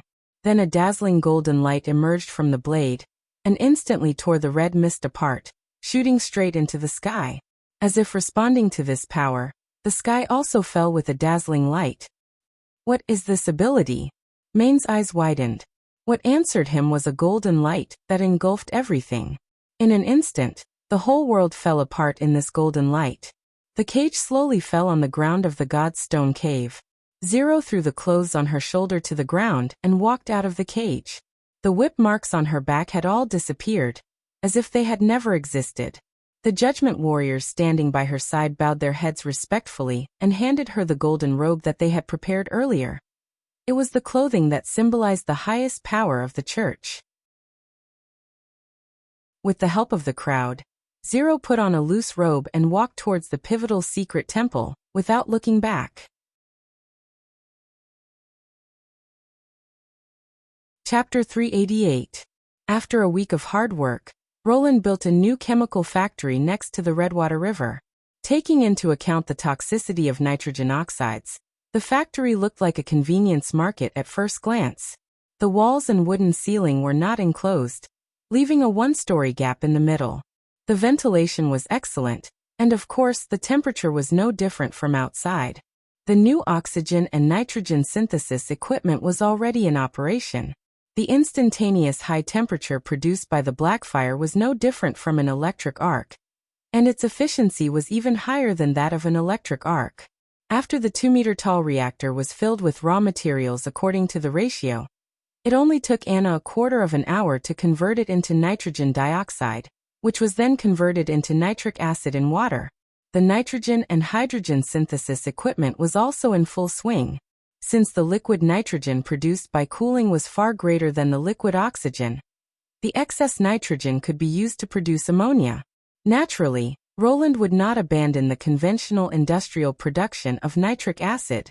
He followed the two-legged plan. Every additional nitric acid production line would provide him with more chemicals. Based on the tests of Paper's ability, he found that she could indeed accelerate the reaction of nitrogen and hydrogen under heat. And the speed was so fast that it seemed to skip the process and directly show the results. The drawback was that she still could not control the release of magic power well. In addition, she was still underage, so her already low magic power was quickly depleted. However, this drawback could be improved through continuous practice. According to Vendi, the little girl was improving very quickly. In about a week, she would be able to maintain the effect of her ability at a fixed level. With these two production lines and a stable nitroglycerin output, smokeless gunpowder, which was close to the modern level, would also be produced. The next step was to design a new continuous firing firearm and put it into production as soon as possible. As Roland was thinking about the weapon selection, his personal guard walked into the office and reported, "Mr. Philin Schilt and his father, Sir Schilt, would like to see you. They are waiting in the reception room." Philin? He thought for a moment. Wasn't that the former first knight of the Western region, the Light of Dawn? His clansmen should be staying in Longsong Stronghold. Why did they suddenly come to Border Town? Did they say why they were here? Mr. Philin said that it's related to witches and asked me to give this to you. The guard handed over an exquisite piece of parchment. The pattern on it was exactly the treasure map, drawn by the Light of Dawn before. But compared to the rough sketch, the lines on the parchment seemed to be printed. Roland suddenly remembered that Philin had once said that this map came from the inheritance of the family 400 years ago, and lightning had found the stone tower where Agatha was hiding through the marks on the map. His interest was immediately piqued. Go and call Miss Agatha back. She should still be in the chemistry lab. I'll see them right away. Yes, Your Highness. After the guard left, Roland rolled up the map and went to the living room. Philin and an old man immediately stood up and bowed to him. The prince noticed that both of them were wearing thick leather coats, and that their shoulders were wet. The old man's forehead was already covered with sweat. He couldn't help but laugh. If you feel hot, you can take off your coat. There's heating in the castle, so the temperature is much higher than outside. Be careful not to suffocate. Heating. Philin was startled. It's a new type of heating equipment. It's much better than a fireplace. Roland didn't explain too much. Instead, he changed the topic to the purpose of the other party's visit. I heard that you came for the witches? Yes, Your Highness. The Light of Dawn quickly nodded. I met a blue-haired woman in the convenience market. He briefly recounted his experience these days. After returning to the family territory, my father told me about the origins of my family. So, I think she might be a witch. So that's how it is. After listening to the other party's story, Roland was greatly surprised. He didn't expect that an ordinary person from the Agatha family would actually survive and continue to this day. There is indeed such a witch in Border Town, and her name is indeed Agatha. Sir Schilt stood up excitedly. Then can Your Highness please let you meet? Roland nodded with a smile. Of course, she should be on her way back to the castle. In addition, considering that she is a witch, I think it's better for you to take off the Godstone of Retaliation from your body. For her, this is also a basic etiquette. Oh, you're right. Sir hurriedly took out the Godstone from his pocket and put it on the side of the long table. More than 400 years ago, the tequila simply didn't have this kind of etiquette, and they weren't hunted like animals by the church. Nightingale whispered in his ear. For Agatha, this thing is just a research material. This way, it's easier for you to judge whether what they say is true or not. Roland covered his mouth and chuckled. Then he felt Nightingale gently pinch his neck. Liar. Why did you call me back? Agatha pushed open the door of the living room and said with a face full of hesitation. The battle of divine will is about to begin. I should seize every moment to produce weapons to fight against. Probably because she saw that there were outsiders present, she swallowed the word devil. If there's nothing important, you can ask someone to tell me. Probably because she worked together with the chief alchemist, The way she spoke also had a trace of Kylesichi's style. Moreover, this spirit of dedicating every minute and every second to the production of Border Town made Roland, the owner of the town, feel a little guilty. He cleared his throat. Ahem, this matter is still quite important. Do you remember that 400 years ago, when the tequila was about to be destroyed, there was a team of servants who separated from you and followed the main army to the south of the impassable mountain range? I seem to have some impression of it. Agatha took off her snow-covered hood and fluttered her beautiful blue hair. But how important is this? It's been so long. When she revealed her true face, Philin and Sir simultaneously gasped. The latter directly knelt down on one knee. You really are Lady Agatha. You are? Agatha frowned. I'm the descendant of Kager. Do you still remember this name? Sir raised his head and asked expectantly. Kager. Of course, this name was given by me. She shrugged. I once bought 2 mortal servants. One was named Kraft, and he served as the family's guard captain. The other was Kager, and he took over the position of the butler. At this point, she paused for a moment. So, you're the descendant of the butler who sneaked away with the magic stones and the experiment records? What sneak away? Sir's eyes widened. No, he go. Agatha's face darkened. I don't want to see you again. Chapter 389. After the witch finished speaking, she left the hall directly, not even giving the two a chance to explain. Roland slightly tilted his head. What's the matter? Can you see anything? Both sides are telling the truth, Nightingale whispered in his ear. So that's how it is. He thought for a moment and quickly guessed the general cause of the matter. The truth doesn't represent the truth, but the truth that I believe to be true.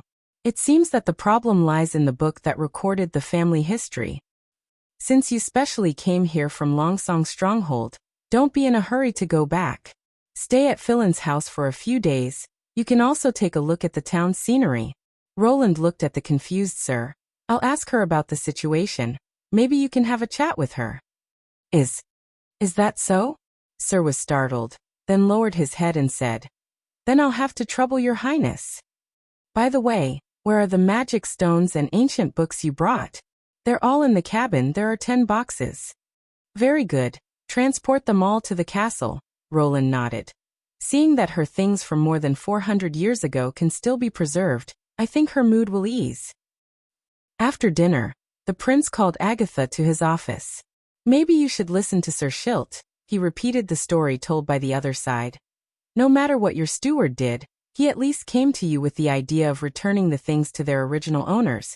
Maybe he also wanted to make up for the responsibility owed by his ancestors. He deceived his own descendants. These people don't owe me anything. Agatha curled her lips. And now the witch family is meaningless. They are also one of the nobles of the western region, right? If I accept them, it will make it inconvenient for you to do what you want to do next. You want to take the entire jurisdiction of the western region into your own hands, right? Roland was slightly startled. He didn't expect the other to actually think of this, then smiled and shook his head. Well, what you said makes sense.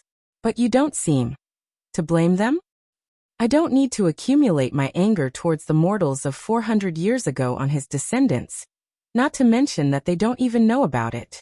No wonder she is an open-minded witch of the Witch Kingdom, Roland sighed in his heart. Whether it is the attitude towards mortals or the degree of acceptance of new things, she has a positive attitude. In his opinion, there is no doubt that this is an excellent attitude, but for a 400-year-old tequila, it is probably an unusual behavior. It is no wonder that she was excluded by other witches in the Quest Society. In that case, I will explain to them, he said with a smile. Next, I wonder if you are interested in counting your inheritance. Agatha rolled her eyes and said snappily, It's not mine, it's the Quest Society's legacy. All the boxes were moved to the basement of the castle. In addition to Agatha, Roland also called Tilly, Sylvie, and Anna. Under Sylvie's scrutiny, the boxes were opened one by one. Of the 15 wooden boxes, 10 contained magic stones. Roland casually took out a palm-sized crystal and smacked his tongue. You said that they are all transformed from God's stones of retaliation. Such a large piece of Godstone is probably worth 200 or 300 golden dragon. 200 or 300 golden dragon, Agatha said disdainfully. Magic stones can only be made by chaos beasts, and each one is considered a priceless treasure. What kind of magic stones are these? Tilly asked. They don't look convenient to carry around. Stones of light. She pressed the stone in the prince's hand and injected magic power into it. A pale yellow light suddenly flowed out, and soon surpassed the brightness of the torches. She only let go when the light was a little dazzling. More than half of these are stones of light. Other than those produced by chaos beasts, the rest are the spoils of war we seized from Devil's Town. How are magic stones polished into different sizes? Anna asked curiously. Since they are originally God's stones of retaliation, it means that they can't be cut with magic power.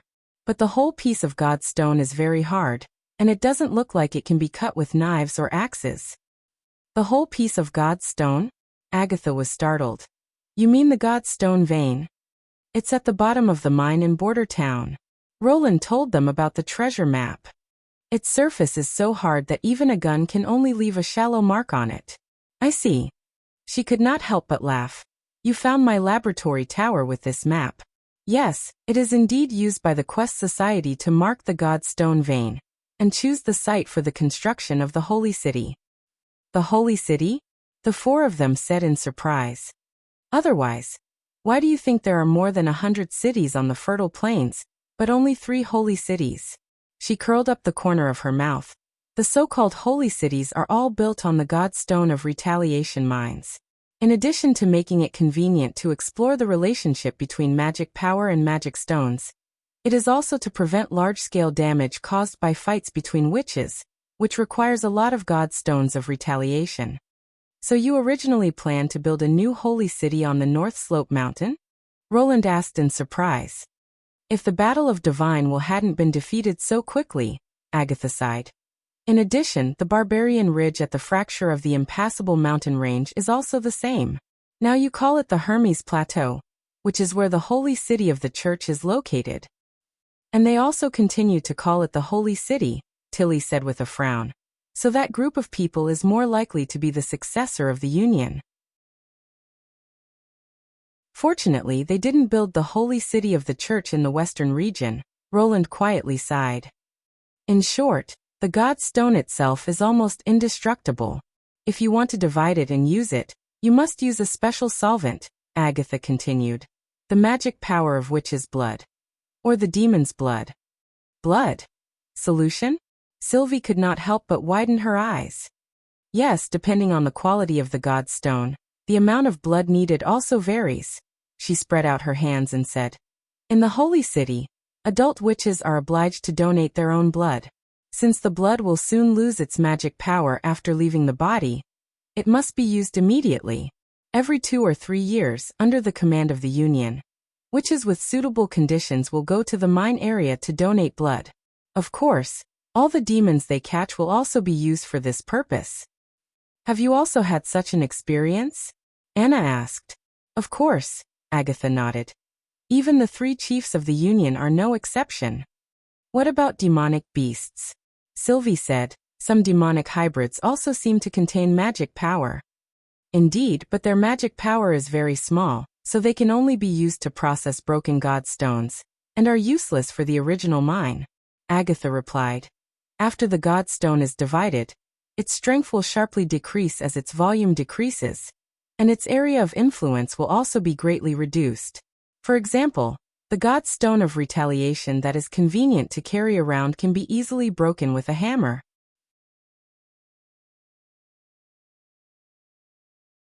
Chapter 390. These words once again confirmed Roland's previous speculation that the God stone of retaliation did not affect magic power, but interfered with the witch's ability. Apart from the Beast of Chaos, did the Quest Society find any other way to transform magic stones? Agatha shook her head. It's easier said than done. The Union once had witches who could transform God's stones of retaliation into ordinary stones, but they simply erased the magic structure of the God stone. To transform it into a magic stone, even the simplest stone of illumination is far from enough. She looked at Sylvie. You can see the form of magic power, so you should be able to see the true form of the stone. A weak cloud, Sylvie said hesitantly. That's one of the ways magic power is condensed. Agatha nodded. The Quest Society has observed and calculated nearly 10,000 witches and magic stones. We found that before the promotion, most magic power is in the form of clouds, cyclones, flying sand, light balls, and flames. They look the same, but in fact the changes in the details are almost endless, which is why we think there are no two completely similar abilities. As for the further condensation of the ability after the High Awakening, the shape is even more different.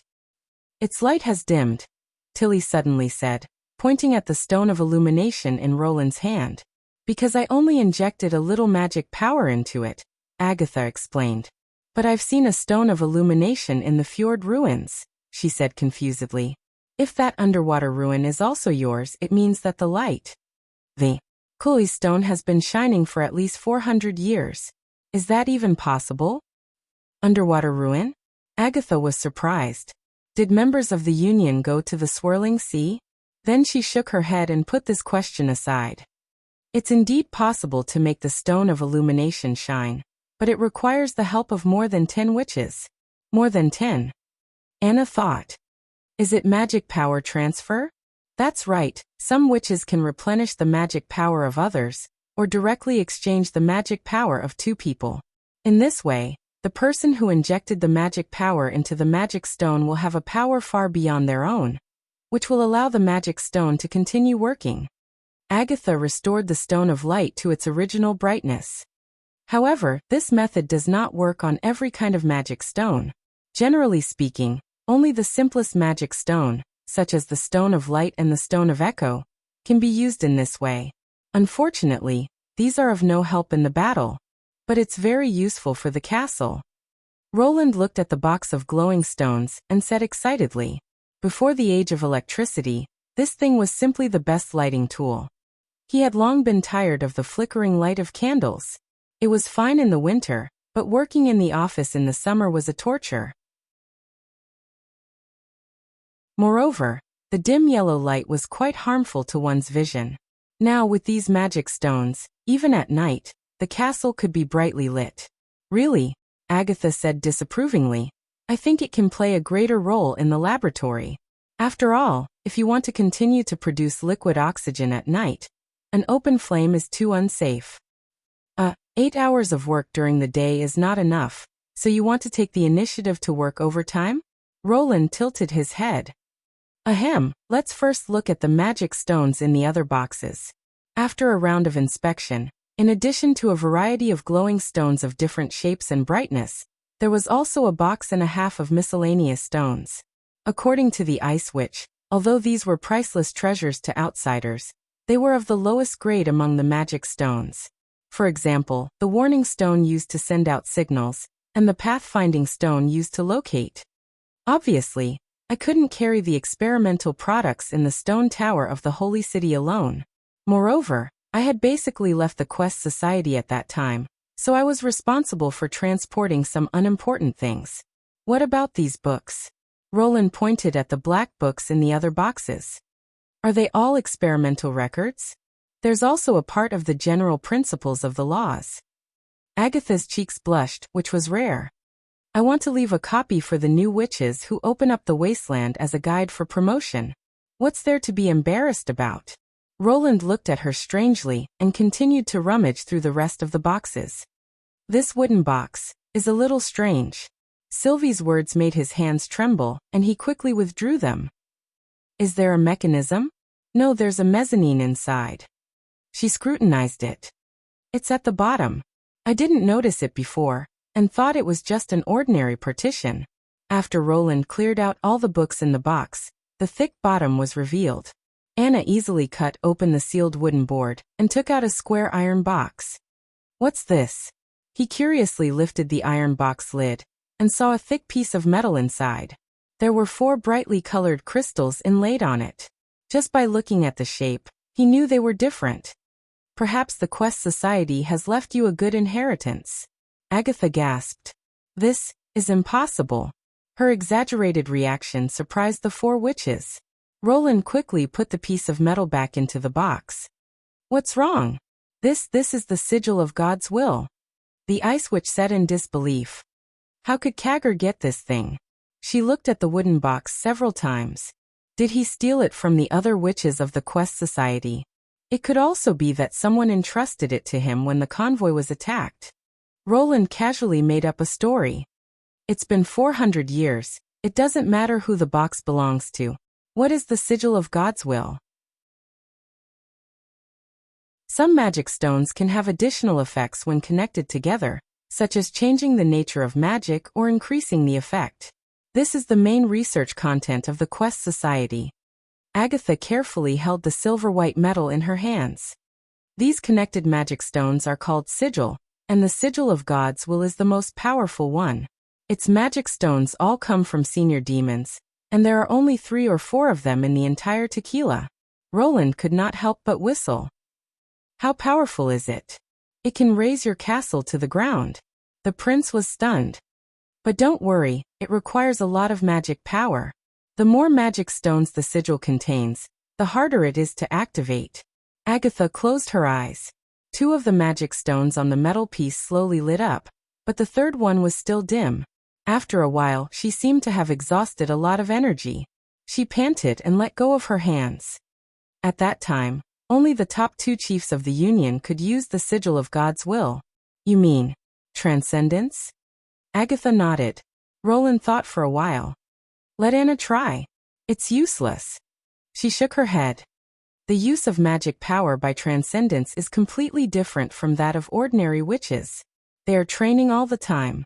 Once they advance, their body's ability to contain magic power will definitely surpass what? Everyone clearly saw that in the blink of an eye.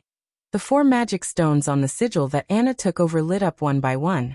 Then the edge of the metal piece began to flow with a golden light, like a jumping lightning. The golden light became brighter and brighter, and the whole sigil looked like a newborn sun. Let go of it, Agatha exclaimed. The light disappeared in an instant, as if it had never appeared.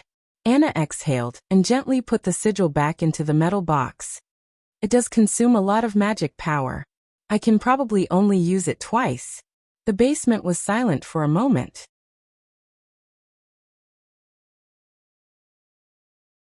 Chapter 391.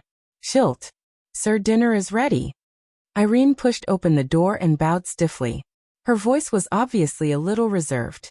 This was the first time Philin had seen his wife like this. She had never been so nervous, even in front of the prince. Father.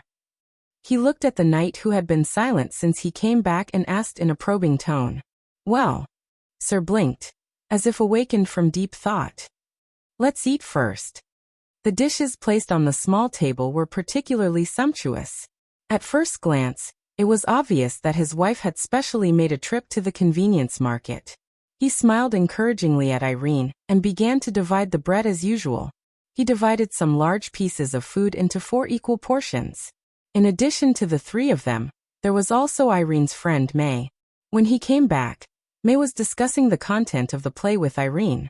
After he introduced his father to them, most people would choose to leave at this time, but May did not. She just raised her eyebrows, bowed briefly, and stayed with Irene. She even took the initiative to stay for dinner, which was rare. This made him a little confused. In the past, when he wanted to thank her, he specially invited her to dinner, but she never agreed. However, at this moment, the light of dawn did not care so much. Although he looked calm on the surface, his heart was also a mess. On one hand, he was worried about his father's opinion of his wife, and on the other hand, he was worried about the attitude of the witch Agatha. From his father's disappointed expression, it could be seen that the head of the family was obviously very concerned about this matter, but he did not know how to comfort him. Several years of separation and distance had intensified this feeling of estrangement. In the end, he could only eat in silence. Fortunately, Miss May was there. Her topic of the play aroused his father's interest, and then she had a pleasant conversation with Sir about the customs of the king's city and the life of the nobles, which finally made the dinner less boring. And when it came to the discussion of the new play, Irene could also join in from time to time. His father even personally asked her about the performance, which made Philin secretly feel relieved. After dinner, May said goodbye. After helping his wife clean up the tableware, Sir called him to the study. Your wife has made a good friend. Do you mean Miss May? Philin was slightly startled. She is indeed a rare and outstanding actress. She was a great help to Irene in the play. The last time I went to Stronghold, I asked her to take care of me. No, I'm not talking about the play. Schilt sighed. Didn't you notice? She has been showing off to me. Show power. Ferlin's eyes widened. Weren't the two of them chatting happily at the dining table? Ah. The old man could not help but laugh. He shook his head and said, You really don't know how to deal with nobles. The story she told of King's City was about the legendary experience of a commoner woman interacting with a noble, and the content of the play was Cinderella. Even when she talked about the politics of the upper class, it was about His Royal Highness's intention to take back the fief. I think she must know that you were willing to sever ties with your family to be with Irene. Otherwise, she wouldn't have contradicted me with every word. Is that so? Sir Schilt smiled. Compared to being afraid of status, titles and other empty titles, one's actions are obviously more important. After listening to what she said, I had more or less figured out Miss Agatha's situation. Regardless of whether the ancestor had lied or not, we had already returned the item she entrusted us with. Even if Ancestor Agatha isn't willing to accept us, we can still serve her in another way. At this point he let out a long sigh. I don't believe in such a saying, but after seeing you and Irene's life, I suddenly feel that such efforts may not be in vain. Thank you. The affirmation in his father's voice made Philin's eyes tear up. Even though he was very decisive in breaking off their relationship, he still hoped that this marriage would be recognized by the family. However, Knight's next sentence made him freeze on the spot. Have you ever considered returning to the Schilt family? What? No, you. The Light of Dawn could not react at all. He opened his mouth, but did not know what to say. Return to the family? Why did father suddenly mention this? The old sir said slowly, since the original decision was a mistake, it's not too late to change it. After a long time, Philin hesitantly said, I think the current job is very good, and life in the town is also. I'm not asking you to return to Longsong Stronghold as a knight, Schilt interrupted. You should understand what I mean. He said word by word. I want you to inherit the family. The Light of Dawn swallowed his saliva. My brother Miso Schilt is not a good successor, Sir said openly. He originally wanted to become a famous knight in the western region like you, but since the Duke was defeated, he has lost his direction. As a family of the losers, we should try our best to be loyal to the new Castellan, but he is too close to the other four families, and no matter how I discipline him, I can't restrain him. You can guess the reason. Because he will be the next head of the family, Philin thought. Since he had left the family, his father had no choice but to let Miso inherit the family. This was probably the reason why he was treated coldly when he returned to the Eltec mansion after so many years. This has nothing to do with talent and knowledge. Talent can be cultivated and knowledge can be taught, but a suitable successor should know how to observe the wind direction, his father continued. Sir Perrault has announced His Highness Roland's new policy. Combined with Miss May's performance of New City, in Longsong Stronghold, I suspect that he will soon turn the western region into a whole.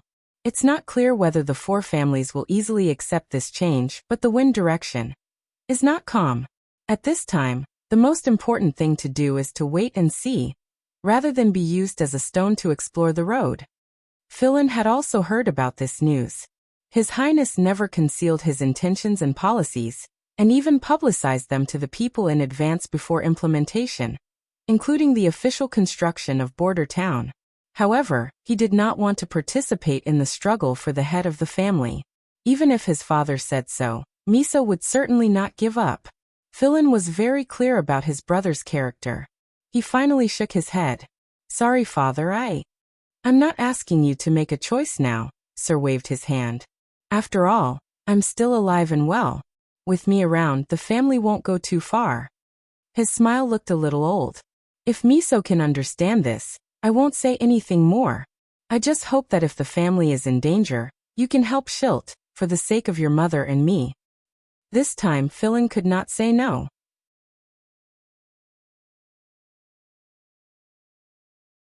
Chapter 392. After washing up, Paper wrung the towel dry and hung it on the snow-covered balcony. The towel would be completely frozen in a day, and when she used it the next day, all she had to do was rub and pat it repeatedly to remove the ice. Of course, she could also use her ability to quickly evaporate the water in a warm room, but that would reduce the number of times she practiced every day. Paper knew that the amount of magic power in her body was among the lowest among the witches, so she had to use it precisely. After she finished cleaning, there was a knock on the door. Almost every day at this time, Sister Vendi would bring her to the castle hall for breakfast. Coming right away. Paper happily opened the door, and as expected, it was Vendi standing outside. She hugged her affectionately and sniffed her cheek. Not bad. You're clean." Paper grinned and pulled Wendy's hand as they walked towards the hall. She had been in Border Town for almost half a month, and had basically gotten used to the lifestyle in the castle. She didn't have to leave the shack early to look for food, and she didn't have to worry about the firewood being stolen. All the time she spent on filling her stomach and keeping warm was freed up. Instead, she used it to practice magic power and study. She had only fantasized about such a life when she was chatting with her companions. The only people who didn't have to worry about survival were the sons and daughters of the great noble families. Paper had never thought that she would have such a day. Vendi's palm was soft and warm, a feeling she had never experienced in the slums. It was as if someone was constantly thinking about and caring for her. She wished she could stay in this warm place forever. If this was a dream, she would rather never wake up. Walking into the hall, Paper saw that the witches weren't eating at the long table as usual. Instead, they were huddled around a wall, chattering nonstop. She blinked curiously, but was too embarrassed to ask Vendi what they were doing. The latter seemed to see through her thoughts and laughed. "The sisters are all testing their combat effectiveness." "Combat effectiveness?" Paper was slightly startled. "What is that?" "You don't need to pay attention to the strange words coming out of His Highness' mouth." Vendi bent down, lifted the little girl up and placed her on her shoulder. "Do you see that silver piece of metal? It was said to be a relic of the Witch Kingdom more than 400 years ago. It was also a weapon used by extraordinaires in battle. Only those with strong magic power could activate its power. That's why His Highness placed it in the hall so that everyone can test their magic power level. Or in other words, to satisfy the curiosity of our sisters. Being able to light up 4 magic stones in one go is equivalent to having the power of a divine will." Paper was extremely confused. The Witch Kingdom? Superhuman. Magic stones? She was momentarily at a loss for words she had never heard before, but this did not affect the shock brought by the scene in front of her. She saw the witches taking turns to place their hands on the metal pieces, causing the inlaid gems to emit bright rays of light, like colorful stars. It looked extremely incredible. "I can light up too," shouted Lightning, who was about her age. On her shoulder was a plump pigeon. Paper remembered that it was also a witch called Maggie. 2.5 coup. The pigeon chirped proudly. "Hey, you're taller than me? That's impossible." "You want to try too?" Vendi laughed. "I don't think you can do it now. You haven't learned how to infuse magic power into magic stones, let alone activate the sigil. But His Highness has stipulated that this is a compulsory course for witches, so you'll soon have a stone of light for practice. A crystal-clear gemstone that can even emit light?" Paper suddenly became excited and nodded at Vendi. "I'll practice hard. Good girl." Vendi smiled and rubbed her cheek. "Eat first. Only when you're full will you have the strength to practice." After finishing her oatmeal, Paper returned to the witch house and began her daily practice. Vendi told her that everything in this world was made up of invisible little balls. Material changes were also the separation and joining of the little balls. Her ability was to accelerate this process, not simply melt ice and snow or cool hot water. Although she didn't quite understand the meaning of Vendi's words, she still followed Vendi's instructions meticulously. She felt the magic power contained in her body and released it evenly. Her early life in the slums had taught her that the reason she could live such a good life with everyone was because His Highness needed the power of witches. This was also her only value. If she didn't want to be abandoned, she had to do her best. Suddenly, Paper felt a sharp pain in her abdomen. The magic power in her body trembled, as if it was about to break out. She couldn't help but groan. "What's wrong?" asked Vendi, who was beside her. "No, nothing." She shook her head. "My magic power seemed to be out of control." Out of control? Wendy pondered for a moment. "Do you remember when you became a witch?" "It was probably winter," Paper said in a low voice. "I don't remember the exact date." "It's already the end of autumn, and winter is only a few days away." Vendi stopped smiling. "As the day of awakening approaches, the magic power in your body becomes more active. This is also a sign of a backlash. You should rest first. I'll call Nightingale over. She can see the changes in your body." She walked to the door, then turned around and added, "Don't worry. For the witches of Border Town, this is no longer a matter of life and death." Vendi's guess was confirmed. 3 days later, Paper welcomed her second day of awakening. Lying on the big bed, she looked around at the circle of witches who came to visit her. Listening to their words of comfort, she suddenly had the urge to cry. In her memory, the pain of being burned by magic power during her first awakening seemed to be less unbearable.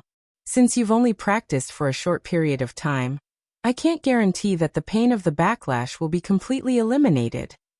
Vendi sat on the bed and stroked her hair. "But compared to the torment of the day of adulthood, this pain is nothing. You should be able to endure it. Remember, don't ever think of giving up, and don't let yourself lose consciousness." Paper nodded. She didn't dare to answer, afraid that if she opened her mouth, she would cry uncontrollably. She didn't want everyone to see her humiliated appearance. Living in the slums, crying was the weakest expression. Only those who had given up struggling would do such a thing. Paper closed her eyes and waited for that moment to come. When she opened her eyes, it was already white outside the window. The backlash was much weaker than she had imagined. So much so that the various rescue methods that everyone had prepared could not be used. When she woke up, she felt that her body was full of magic power. Subtle changes seemed to have taken place throughout her body. Her eyes could see further, and her hands and feet were stronger. After washing her cheeks, Vendi's knock on the door came right on time. "I'm here." Paper happily opened the door and took her hand. This time, however, Vendi did not lead her to the castle hall. Instead, they went to the 3rd floor, where the Lord's office was. The gray-haired Lord smiled and handed her a piece of parchment. "From today onwards, you are an official member of the Witch Union."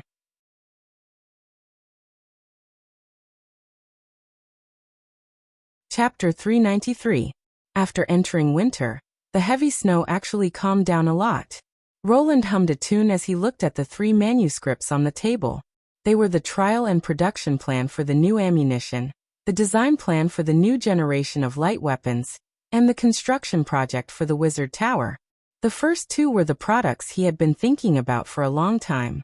Now, with Agatha's refrigeration and temperature control, the town's nitric acid production had greatly increased, and the stability of the large-scale production of nitroglycerin had also been solved.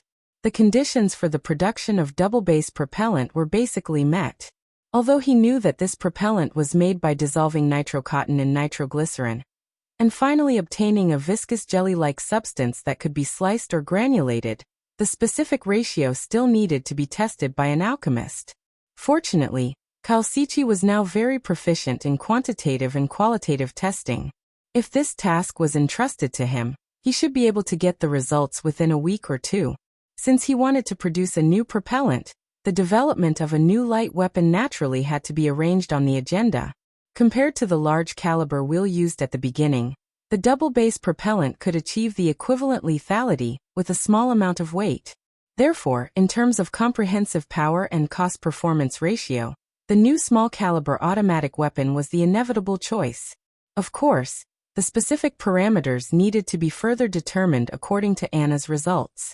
Roland drank a mouthful of hot tea and placed the 3rd manuscript in front of him. This was also the thing he was most interested in at the moment. Compared to the previous plans, the contents of this document seemed extremely uncoordinated. At Agatha's request, he planned to build a wizard tower on the other side of the witch house for the research and development of sigil. Just think about it, a towering wizard tower in the midst of a forest of chimneys and factories. This feeling was simply extremely fashionable. Roland couldn't help but laugh out loud. Nightingale, who was gnawing on dried fish at the side, rolled her eyes at him. Are sigil that interesting? The Witch Kingdom has many sigil, but in the end, it's still lost to the demons. But there is no lack of very interesting things in it. The prince took out a thick leather book from a drawer. It was a translation of the sigil encyclopedia left behind by the Quest Society, which recorded all the formulas obtained by the Quest Society in more than 200 years. To him, this was a new continent. After Agatha finished translating, Roland spent almost the entire night on the book, looking at the dazzling list of uses and combinations of the magic stone. It was as though he was assembling the rune language. When the chief alchemist received elementary chemistry, he probably had the same excitement when he read those chemical formulas. When it came to knowledge that one had never seen before, even if it was just a superficial knowledge, it would still be extremely tempting. For example, Nightingale leaned over. Like this. Roland pointed to a line on the page. The ancient witches called it the sigil of listening. It can be used for long-distance communication, similar to the sigil of tracking. Once it's made, it can work even when separated. He moved his finger down a little. The materials are also very simple. All you need is an echo stone and a marking stone. According to the description in the book, this kind of sigil could be used for dozens of miles. Although it couldn't compare to the mobile phones that were supported by signal towers and satellites, it was enough to be used as a short-distance walkie-talkie. Is that so? Nightingale peeked at it and reached out to move his finger to the page on the right. But it says here that the echo stone comes from the fearsome demon, and the marking stone is commonly found in Devil's Town. How are you going to get these two kinds of magic stones? No, we already have the materials, Roland said excitedly. The red crystal lightning found in the ruins of the stone tower is an echo stone. As for the marking stone, it's also a component of the sigil of tracking. Tilly brought several sets of these sigil with her. You just need to split one of them. Even if Agatha can make it, you can only get one sigil of listening at most. Just let her try it out. Anyway, when I fight with the demons in the future, I will definitely get more and more magic stones. In the past, he did not have the conditions to study the application of magic power. Now that he had the technical support of Agatha, he certainly would not let go of this almost free resource. All right. Nightingale shrugged. What about the sigil of God's will? What magic stones does it need? This. I remember it's on the last page. Roland flipped to the last page of the book.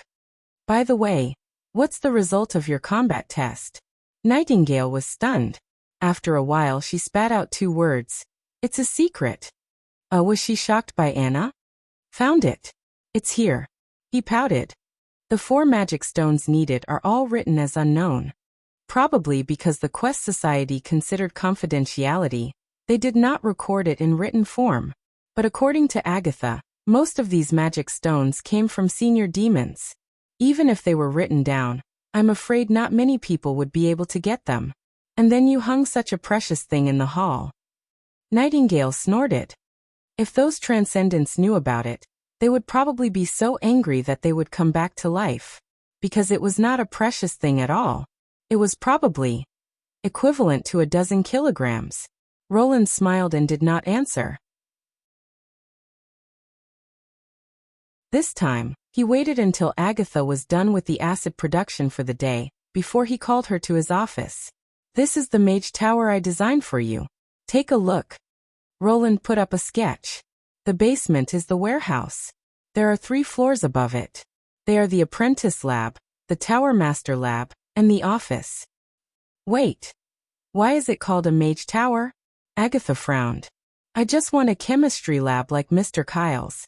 It's just a little more spacious and transparent. Also, it's very troublesome to build a stone tower like this. Tequila had to build towers because of the small area of the city. You have a lot of empty space here. That's not fashionable. Roland shouted in his heart.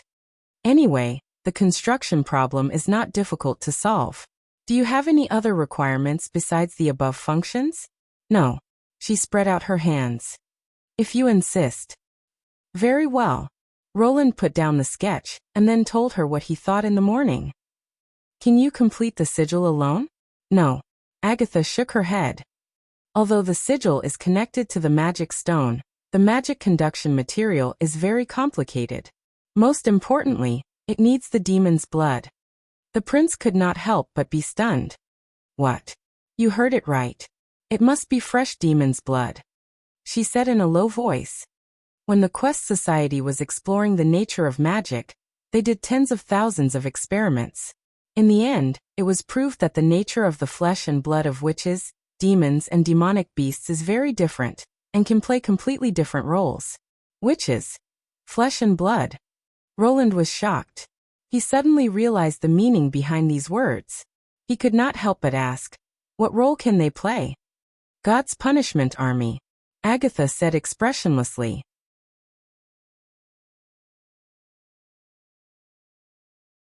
Chapter 394. Roland widened his eyes and said, with dead ones. No, she interrupted. Like the demon's blood, it has to be fresh. He heard Nightingale gasp behind him. This is the top secret of the Quest Society. I left the stone tower of the holy city not long after the experiment began.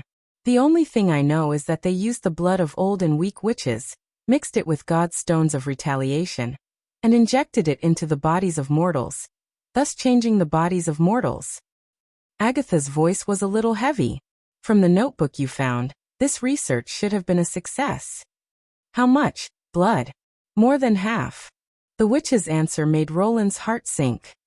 And the blood has to come from the same person, otherwise the magic power contained in it will conflict with each other, greatly reducing the effectiveness. She paused for a moment. You're right. Every time we conduct an experiment, a witch will die, and it's also very difficult for mortals to withstand the erosion of the weakened blood of magic. In the beginning, no one could survive. Many members objected to this, believing that mortals could not obtain magic power at all. If it wasn't for the insistence of Chief Alice, this plan might not have been carried out to the end. But now the church has a large number of God's punishment army. According to Tilly's information, the number of scourge may be about 500 to 1,000. Roland frowned. Assuming the success rate in the notebook refers to increasing the conversion rate to 100%, it means at least half of the witches died, and I don't think that group of people should be able to gather so many old witches. So the reason the church captured and bred witches was to drain their blood and use it to create powerful, extraordinary warriors? Roland felt the hand on his shoulder tighten involuntarily. Damn it, hundreds of witches with all kinds of strange powers died in the holy city of Hermes for nothing. And they have to bear the name of the fallen, despised by the world. Such a stupid organization must be destroyed. Even if their original intention was to fight against the demons. Don't worry, I'll stop them, Roland said word by word. After Agatha left, Nightingale came out of the mist and appeared in front of him. She gritted her teeth and said, I didn't expect the God's punishment army to be like this. If the church was really transformed from the Union, then their chief must be a lunatic. Indeed, he sighed. So it makes sense that the church would adopt female orphans and abandon babies everywhere. They are just collecting materials for the army. Perhaps the vilification of witches as the devil's minions was also part of the plan to justify the punishment of witches. Nightingale didn't reply, but her face was filled with anger. Roland grabbed her hand worriedly. Are you going to cause trouble for the church alone? She shook her head. I'm not that stupid. If they could really be overthrown by a witch, someone would have done so long ago. The prince was slightly relieved. The ultimate purpose of the church creating the God's punishment army is to strengthen their own strength, so if there are witches with extraordinary abilities, they will certainly not be used for blood supply. Facing these witches who are loyal to the church, even if we hide in the mist, we can't guarantee our safety. When the war with the church starts, It is the safest way to advance step by step with the First Army's firepower. No matter what the enemy is in front of bullets, there is no difference. He paused. I said in the new world, witches will be like ordinary people, living a normal life without barriers. Yes, Nightingale responded in a low voice and put her forehead on Roland's head. I believe you can do all this. After sending paper back to the witch house, Vendi returned to the Lord's castle with satisfaction. Recently, she felt that her life had been very fulfilling. Although her previous life had been quite comfortable, she always felt that something was missing. Now that there was a particularly well-behaved little girl by her side, who was full of admiration for her, nothing could make her feel happier. Now that winter had arrived, the time of year when witches were most likely to awaken, there might be more newcomers joining the big family of the Witch Union in the next few months, and the children that needed her to take care of would also increase. Just thinking about it made her look forward to it. Vendi gently hummed a song that she had heard from His Highness. When she opened the bedroom door, she couldn't help but be stunned by the scene in front of her. Oh my God, what did I see? Nightingale was actually sitting in front of the desk, flipping through the book, Natural Science Theoretical Foundation. Did she quarrel with His Highness Roland? Ahem, Vendi coughed twice.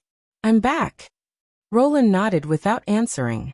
From the side, she looked very depressed, as if her sadness was written on her face. It seemed that it was true. Vendi walked forward, patted her on the shoulder, and softly comforted her. Love is like this, sometimes there will always be disputes, but in fact, when you think about it, it's not a big deal, you just need to sleep. What are you talking about? Nightingale frowned. You and His Highness. The quarrel is only temporary, you don't have to take it to heart. Why would I quarrel with him? She said while holding her forehead. No? Vendi was startled. Then why did you suddenly want to study? Nightingale took a deep breath and repeated the experiment of the God's punishment army that Agatha had revealed. I just feel that I need to become a little stronger, so that I can do more in the battle to overthrow the church in the future.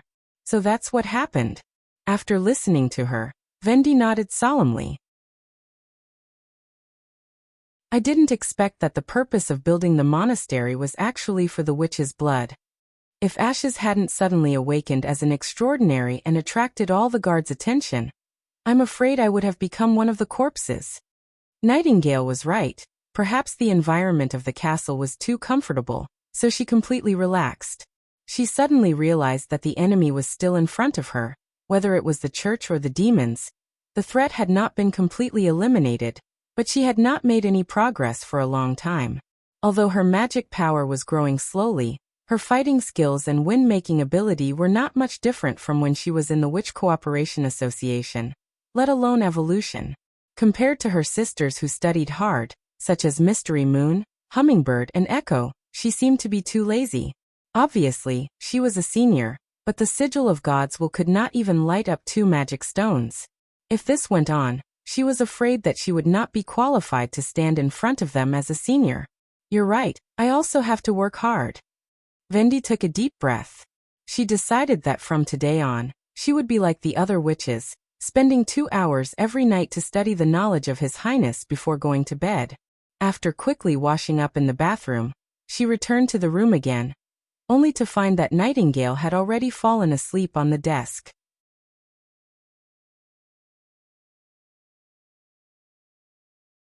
Chapter 395. The temporary shipyard next to the Redwater River was crowded with people. Everyone knew that a strange ship was being built in the wooden shed. Its shell was like a huge bathtub, and was made of gray cement. Once the cement solidified, it was no different from a stone. When it was thrown into the water, apart from a splash, not even a shadow could be seen. The craftsmen who came to work here gave it an appropriate name, bathtub ship. Today was the day when the first 2 prototypes were launched. The crowd of onlookers was roughly divided into 2 groups. One group was the new residents of Border Town. They were quite curious about the news, or they couldn't believe it. With a skeptical attitude, they came to see something new. Among them, there were many fishermen and sailors from the eastern and southern territories. The other group were the local residents. They had long been accustomed to the various miracles that His Highness had created, And they had also heard of the little town from before. They had braved the snow to gather here, just to see the prince that they worshipped. Kakuzum was the former. When His Highness posted the news and the new recruitment order on the bulletin board in the square, he said that he had to come here no matter what. Vader had no choice but to ask for a leave from Sir Carter and accompany him. He was unfamiliar with the place and the snow was heavy. He was really worried about letting Kakuzum go alone to a place where people gathered. If he was pushed and fell, it would be an incurable injury for the old man. You underestimate me, child. The old man waved his hand, indicating that Vader did not need to follow him. I've also been through a lot. Although I'm old, I'm not much weaker than you.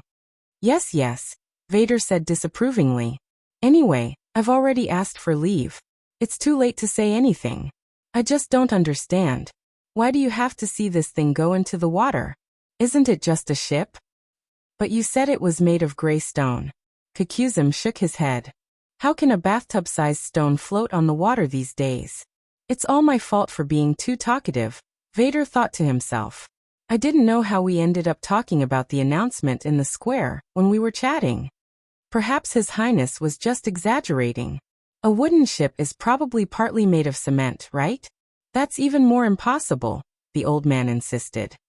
Think about it, when was this wooden shed built? It seems like more than a month ago. That's right. It was even earlier than when you were recruited as a police officer. When we moved into the inner city of the town, this place was still empty. His beard trembled. It took a month to build the shed. Doesn't that mean that His Highness only used half a month to build his first ship? Is there something wrong? Vader was puzzled. Of course not, cried Kakuzum. In the name of Poseidon. I have never seen a ship that can be built in half a month. This has nothing to do with size. As long as it is a sailboat, just processing the ribs will take more than a month. It needs to wait for the wood to be completely air-dried before bending it with steam. This process is extremely troublesome and cannot be completed in a short time. Vader was astonished. Why are you so familiar with shipbuilding? I used to be a captain, child, the old man exhaled. When I was young, I often carried a large amount of cargo through the Seawindshire and the port of Clearwater, and also to the Kingdom of Dawn and the Fjord Islands. Later, because of some things, I ended up in this state. You've never told me this before. Vader widened his eyes. You've never asked, child. Kakuzum shrugged. All right. Vader shifted his gaze to the shipyard. So what you're really curious about is the technology that His Highness can build a sailboat in half a month. No captain wouldn't be curious, he said, stroking his beard. If His Highness isn't lying, do you know what this means? In a year or two, he'll be able to run his fleet on all the rivers in Grey Castle. Vader's heart skipped a beat. Are you planning to? The old man smiled. I can't just eat your oatmeal for free all the time. Of course His Highness wouldn't lie, someone suddenly said. And it's not a sailboat. Vader turned around. The speaker was a young man who sounded like a local resident of the western region. Not a sailboat. That's right. It can sail without sails, and it's faster than any sailboat, the young man said proudly. Have you seen the steam engine that emits white fog in the mine? The kind that can easily drag a basket of or out of the mine. These cement boats are powered by it. According to His Highness, they're all steam boats. They can sail without sails? Kakuzum questioned. Boy, what nonsense are you talking about? If a boat doesn't have sails, it can only be moved by oarsmen. It can't be faster than other sailboats. Besides, they haven't even entered the water. You haven't even seen them. How do you know they can move? Of course I've seen them, the young man said with a grin. You're new here, so it's normal that you don't know. In the summer, I modified a steamboat for the caravan across the channel. But that boat was still made of wood, so it's not as durable as these stone boats. Vader wanted to say something, but Kakuzum's eyes suddenly lit up. He pointed in the direction of the shipyard. Look, His Highness is coming out. There was a burst of cheers from the crowd. Everyone raised their hands to greet their lord. Prince Roland stepped onto the temporary wooden platform beside the shipyard. After saying a few congratulatory words, he announced the launch of the new boat. Amid the rhythmic cheers, The workers took apart the side of the wooden shed facing the Redwater River. A 40-meter-long gray boat slid down the embankment along the snow and plunged into the cold water. Vader's heart skipped a beat. He almost thought that the boat would sink to the bottom of the river, but to his surprise, after the rest of the boat entered the water, the bow of the boat rose up again, creating a big splash. Once again, the crowd burst into enthusiastic applause. My God, it really floated up. Kakuzum was stunned for a moment. But is it really made of stone? Vader had the same question. The surface of the bathtub boat looked too smooth, like a finely polished granite slab. But there was no trace of it being pieced together. The whole boat was a seamless whole. The cabin without a deck was very shallow, so it was impossible to sleep in. The bottom was very flat, so there was no way to fix the mast. Just like everyone said, it was completely a bathtub. But no matter what, His Highness had indeed built the boat in half a month. He looked at Kakuzum and found that his eyes were shining with excitement. I want to apply for the position of captain, the old man said.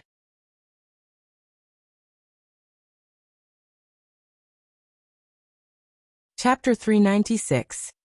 Amidst the cheers of his subjects, Roland watched with satisfaction as the second concrete boat slid into the water. These two concrete boats looked simple, but in fact, they were much better than the original little town. For the first time, a dense steel frame was added to its interior, and the quality of the cement had improved significantly. Its overall strength was several times higher than that of the little town. In order to speed up the construction, Roland had reserved slots and interfaces for the steam engine, transmission mechanism, and paddle wheels when designing the hull. When the time came, he only needed to weld the corresponding fixing bolts on these metal parts to achieve rapid assembly, and the installation would be like gluing a model together. At the same time, the template had been changed from temporary masonry to an iron mold, which not only guaranteed the density of the poured concrete, but also improved its waterproof performance. It could also ensure that every boat was basically the same, so there would be no deviation when installing the power system. In order to obtain a complete template, he had scrapped at least 7 or 8 experimental boats. Fortunately, cement was no longer a scarce product. From grinding the stones to mixing them into the kiln, the steam engine had replaced all manual work. It could be said that this was one of the few industrial projects in Border Town that did not rely on the power of witches to produce it on a large scale. With sufficient materials, reliable templates and skilled workers, the only thing limiting the production of the hull was the hardening speed of the cement. However, with Paper's accelerated response, the cement boat, which originally needed to be placed for 1 or 2 months, could be launched in 1 day. In other words, as long as Roland wanted to, this shipyard could launch a whiteboard boat every 2 or 3 days. If the speed of the steam engine manufacturing and crew training could keep up, he could have a huge transport fleet in a short period of time, so that the entire Redwater River would be filled with his own cement boats. Even the legendary dumplings could not be compared to this. This was the charm of industry. Now that the hull was completed, the next step was to install the power components. The machinery and equipment were basically the same as the modified boats of the Crescent Moon Bay Chamber of Commerce. The craftsman already had practical experience, so he was not worried. I don't understand. Why do you want to tell this kind of thing to the people? Nightingale asked. To promote the strength of the country. Roland smiled slightly. I mean, to witness the earth-shaking changes in Border Town. He touched his chin and said, Before you saw Little Town, I'm afraid you didn't expect a stone ship to float on the water. The same is true for the people. After achieving the impossible, their sense of identity with the town will become stronger and stronger. This kind of improvement in mentality is all-encompassing, and it may even evolve into the belief that there is nothing they cannot do. I don't really understand. Nightingale's voice was a little doubtful. Just think of it as a means of publicity, Roland said with a smile. In this era, the nobles and the people only celebrated during celebrations or major events. However, these 2 events were basically related to the nobles. If it was not for the free porridge, the participation of the people would not be high. The concrete boat was the result of the collective cooperation of hundreds of workers, who themselves were part of the festival. In addition, as a member of the territory, after seeing the miracles that the territory produced continuously, their confidence and sense of identity would also gradually increase. This was the so-called mentality of a great country. In later generations, the prosperity of a territory would inevitably cause positive changes in the mentality of its citizens. A week later, Roland received more than 20 townspeople who had applied for the position of captain in the castle hall. At first, when Berev reported the number of people, Roland was greatly surprised. He did not expect that there were so many high-end talents among the refugees. It was not until he read the detailed report that he was dumbfounded. There were many fishermen who operated rafts and small fishing boats, and even boatmen who made a living by ferrying. In a sense, they could indeed be considered to have the experience of being a captain. Among all the applicants, there were only 3 who had the experience of operating a single-masted boat on the river. One of them even claimed that he had been a merchant fleet commander and had lived on the sea for a long time. After thinking for a while, Roland finally decided to recruit all the people. Because steamboats and sailboats belong to completely different systems, they were completely different to operate. Even experienced old captains might not be able to quickly master the steam paddle boat. Besides, he knew nothing about sailing. Instead of blindly commanding them, it was better to let them understand and learn by themselves. Since they were starting from scratch, they had to have the determination and courage to explore. I have already read your application. Roland swept his eyes over the group of people kneeling on one knee in the hall. Today, I called you here to tell you that you have passed the initial examination and have gloriously become the first batch of trainee captains in Border Town. All of you stand up. Yes, Your Highness. The crowd cautiously stood up and looked at each other. It seemed that they were quite confused by the term trainee captain. The prince took the initiative to explain. Trainee means that you are not an official position. Before you actually board the ship, you will only receive half of the salary stated on the notice, which is 10 silver royals per month. The first 2 months will be a learning period. You will be familiar with the performance of the new ship, the operating methods, and the operation process. The 3rd month will be a trial run to test your mastery. If you pass, you will be promoted to an official captain, and your salary will be paid in full. If you don't want to accept, you can leave now. No one in the group moved. After a while, an old man suddenly spoke. Your Highness, may I ask who will teach us and who will test our qualifications for promotion? Roland glanced at him with interest. He was probably the fleet commander, who claimed to be experienced. His name seemed to be Kikuzim or something. If he remembered correctly, he was a relative of a policeman who had performed well in an assassination case 2 months ago. From the old man's tone, Roland could tell that he did not think that anyone could teach them how to sail a ship. In fact, there was no one. The teachers will be yourselves. The prince nodded. These words caused a stir in the crowd. Your Highness, what do you mean? Kikuzim asked in confusion. How much do you know about the steam engine? Roland asked. Unsurprisingly, no one could answer. The steamship is a new kind of ship. Past experience is not very useful, so you will have to explore and learn on your own. Of course, I will also send craftsmen from the steam engine factory to help you familiarize yourself with the machine. He paused. The inspection method is very simple. If you can lead a group of sailors to move the ship and complete a transportation mission, you will be considered qualified. Although the saying 10 years of land, 100 years of navy was exaggerated, it also showed that it was not easy to build a navy. If this group of people could familiarize themselves with the operation of the steamship, they would definitely be able to train a large number of suitable crew for the western region in the future. When it was time to build the steam-powered shallow water gunships, they would be able to be used directly. He was very curious about what kind of army would be formed when the civilian crew and the artillerymen joined forces.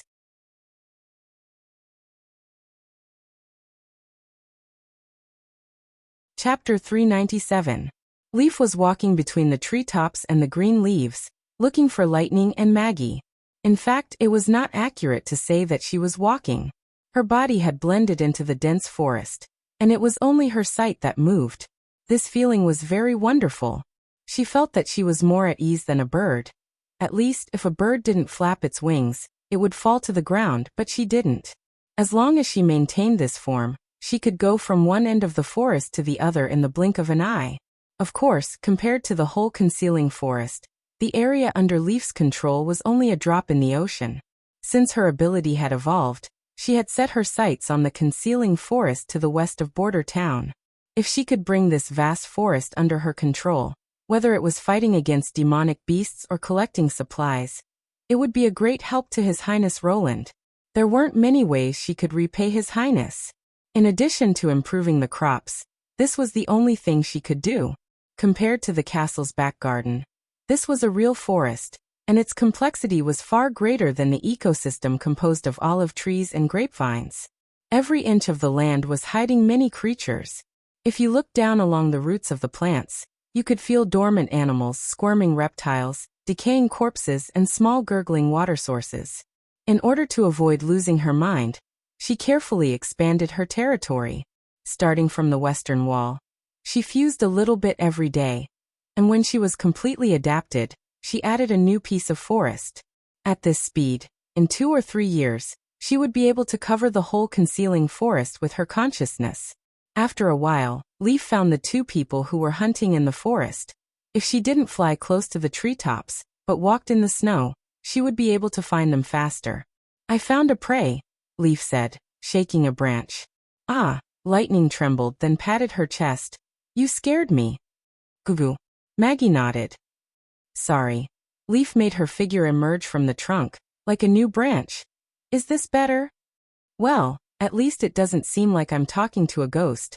Lightning lightly landed on the ground. "Can you appear in any place in the forest?" "As long as it's within my control," she nodded.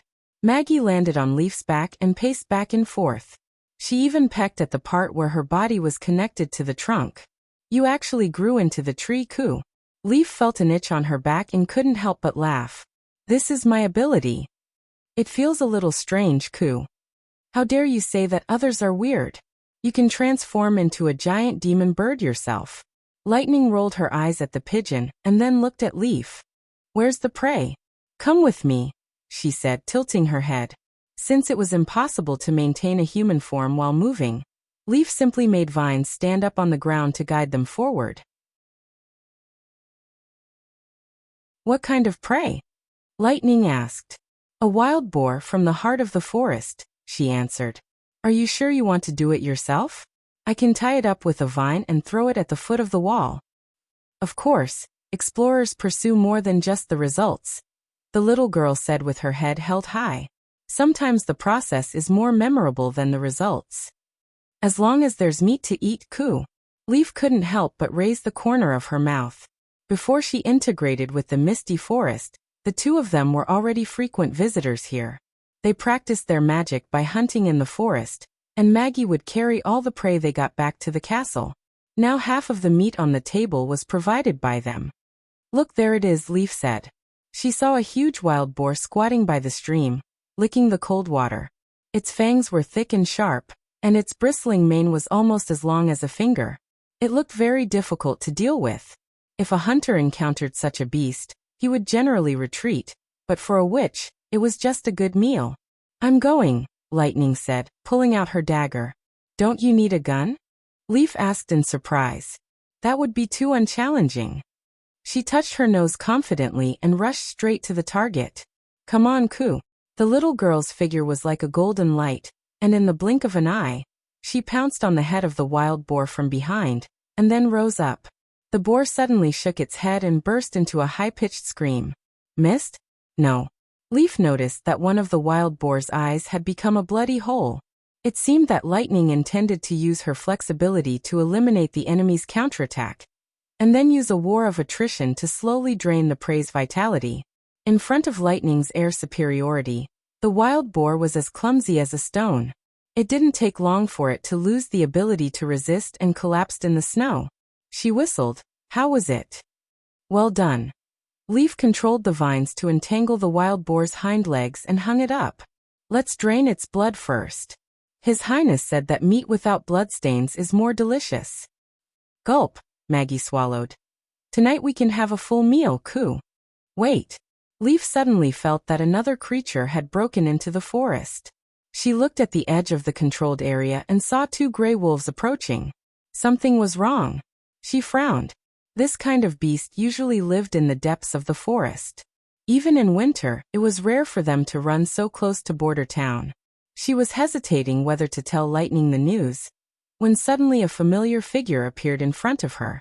Leaf felt the hair on her body stand up, and the tragic battle in the barbarian land instantly came back to her mind.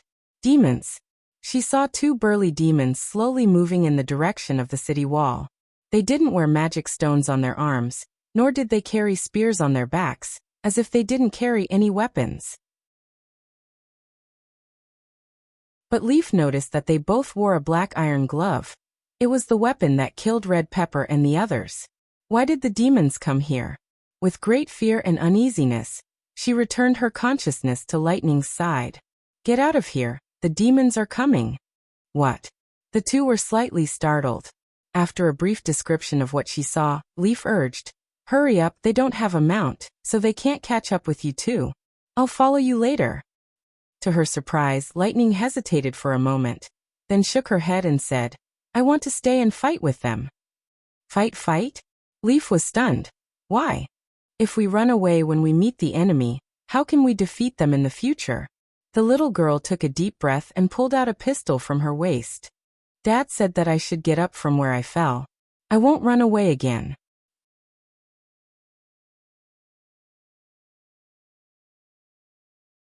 Chapter 398. It was never taboo for an explorer to take risks, but it was never reckless. Demons were not terrible. They could be killed, and they had a huge weakness. They had to rely on the red mist to survive. Leaf had killed a trapped demon with a crossbow, and Nightingale had killed an enemy in a very unfavorable situation. Lightning secretly encouraged herself that she could do it too. We should report to His Highness first, Leaf said hurriedly. Whether it's Nightingale or Ashes, they're much more skilled at dealing with demons than we are. By the time they get here, the demons may have already left. Lightning checked the cartridge of the pistol to make sure that every hole was filled with bullets. It's more risky to let such dangerous enemies wander around the border. I can stay and keep an eye on them. What if they go out of your control? The little girl insisted. If you stop them, you'll expose your own existence. It's better for the 3 of us to do it together. Leaf fell silent and seemed to be persuaded. Cuckoo. Maggie stood on Lightning's head and flapped her wings. I know. She scratched the pigeon's neck. We'll each take one later. What did she say? Leaf asked. Lightning curled her lips. She said she wanted to crush their heads with her claws, and then beat them into meat patties with her wings. Finally, she wanted to roast them over the bonfire and see if they were edible. She only said coo twice. Maggie questioned. That's the gist of it. The little girl nodded seriously. A good explorer should not only be courageous, but also be able to lead the whole team. When they were nervous, they should relax a little. And when they were relaxed, they should not lose their vigilance. Dad, I'll try my best to do what you said. Lightning flicked her wrist and closed the cartridge, trying not to show her nervousness. She pretended to be calm and said, How far are they from here? About 300 meters on our right, Leaf replied. If not for the forest, she would have been able to see the enemy from this distance. She thought that she undoubtedly had the advantage of striking first, and the range of a pistol was not something that a magic stone could compare to. You can trap demons with vines, right? Just like in the wildlands. I think it should be fine for the time being. Then we'll attack from the top, Lightning decided. This direction is the most difficult to be discovered by the enemy, and their attention will be temporarily on the vines, so we can end the battle in an instant. I understand. The Leaf's movement was a bit hesitant, probably because the experience of the Witch Cooperation Association had left too much of a shadow in Leaf's memory. But at this moment, Lightning couldn't care less about this.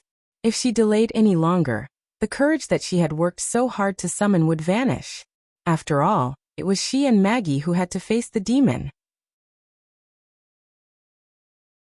Leaf, on the other hand, was completely hidden in the forest. No matter how the demons attacked the vines, they could not hurt her at all. Then let's go. Lightning soared into the sky. Goo. The pigeon followed closely behind. The forest instantly became a green and white block under their feet. The little girl pulled down the goggles that His Highness had given her, and felt a bit more courage in her heart.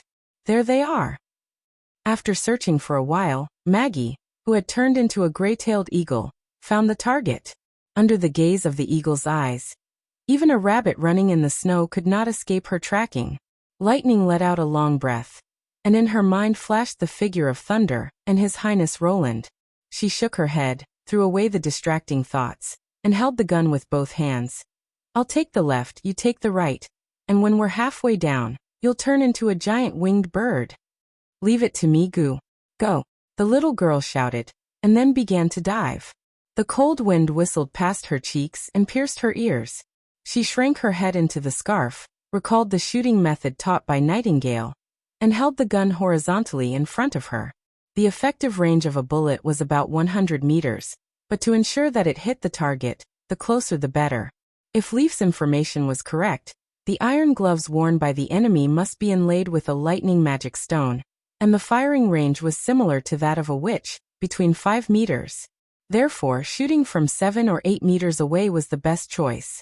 The enemy's figure became more and more clear, and she could already see the horrible head and scarlet mask on the enemy's body. Suddenly, a devil stopped, raised its head, and roared at the two of them. Have I been discovered? Lightning's heart sank. Why does it seem like the enemy is able to perceive my existence? At the same time, countless vines suddenly rose from the side of the devil. They wrapped around the enemy's legs, and continued to climb up, tightly surrounding the enemy.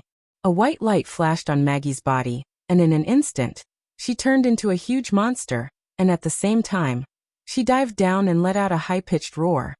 Forget it. Lightning gritted her teeth and sped up again. When she was only 50 meters away from the enemy, she suddenly made a turn, and like a meteor, she fell straight behind the enemy. If she shot vertically, she could only hit the enemy's head, but shooting horizontally could greatly increase the target's area. This was also what Nightingale repeatedly emphasized, that in a situation where you were not sure, you should fire at the widest part of the enemy's body.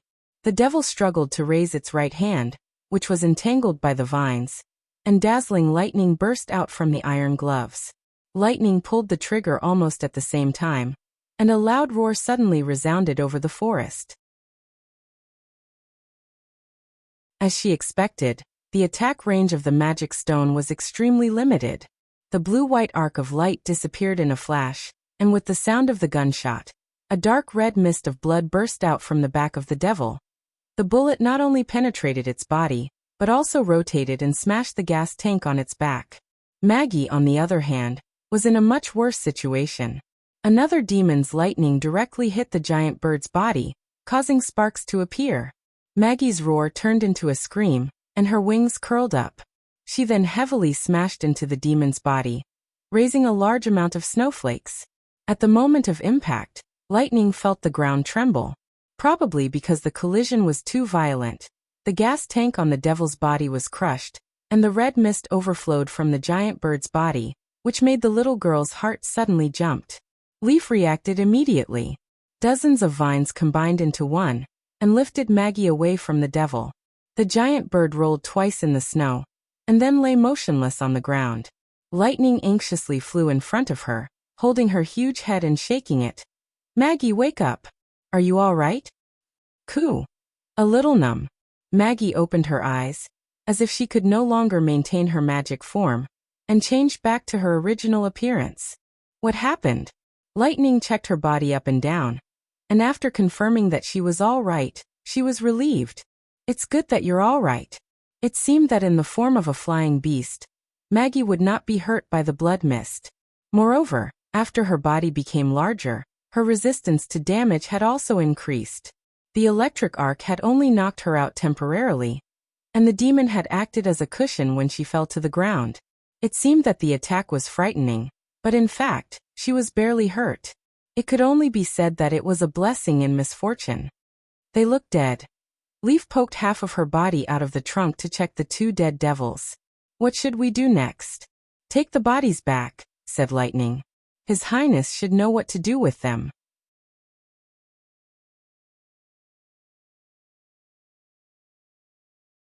Chapter 399.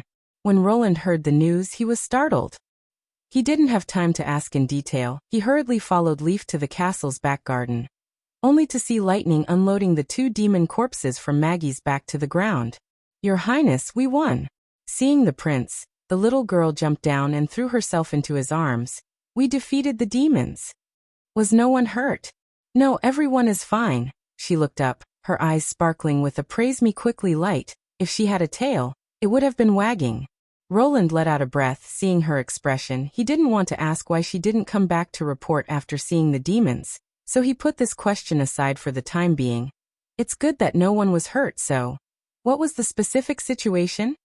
After listening to the 3 people's answers, he finally figured out what had happened.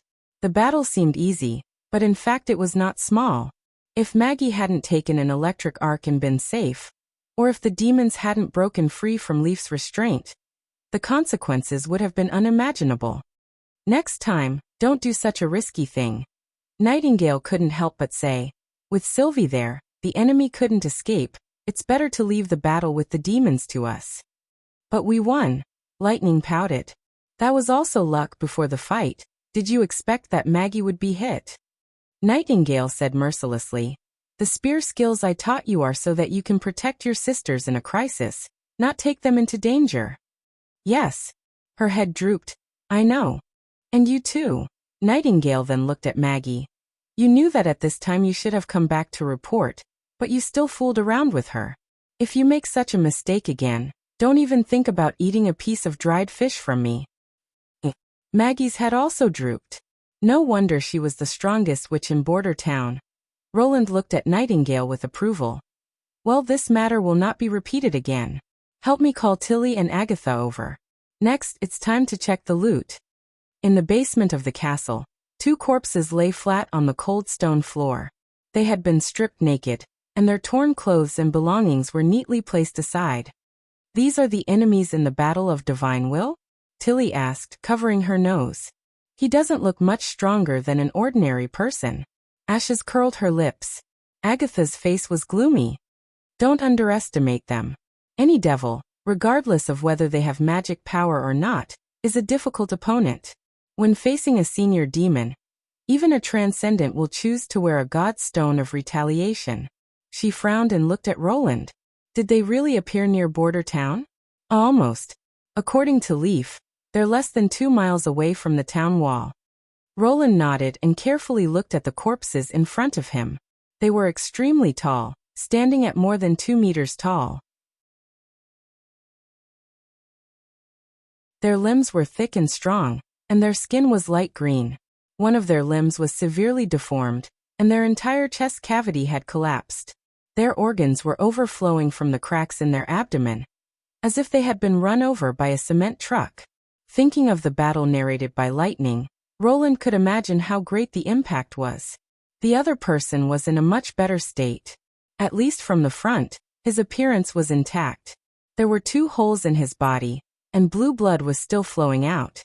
Lightning fired 4 shots at the enemy, and 2 of the bullets hit the target. One of the bullets went straight through the chest, and there was no doubt that it was a fatal shot. It was understandable that human blood was red because it was rich in oxygen-carrying hemoglobin. The other demons did not need to breathe oxygen, so it was not strange that their blood was of a different color. It was not surprising that the shape of their bones was relatively broad. After all, they had to support such a strong body, and at the same time resist the burden of a huge force. The only thing that puzzled Roland was that although the 2 demons looked very much like humans, they did not have sex. How do they reproduce? He asked Agatha curiously.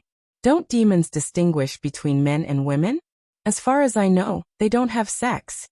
The latter shook her head. The reproduction of demons has always been an unsolved mystery.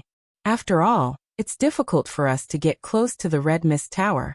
Some people think that demons are born in the tower and are condensed from the mist. However, the Quest Society does not agree with this theory, because many people have noticed the phenomenon of demons' promotion in the hundreds of years of fighting against the demons. Promotion. Ashes frowned and asked, "What's that?" Some demons that were seriously injured by witches appeared on the battlefield again. Their forms had already changed, but from the wounds left behind, we can see that they are still the same demon. This may mean that the senior demons are not born, but they achieve breakthroughs in battles. Once they complete the promotion, even their forms will change, Agatha explained. Well, the magic stone technology is already worrying enough, but the demons also have the ability to upgrade.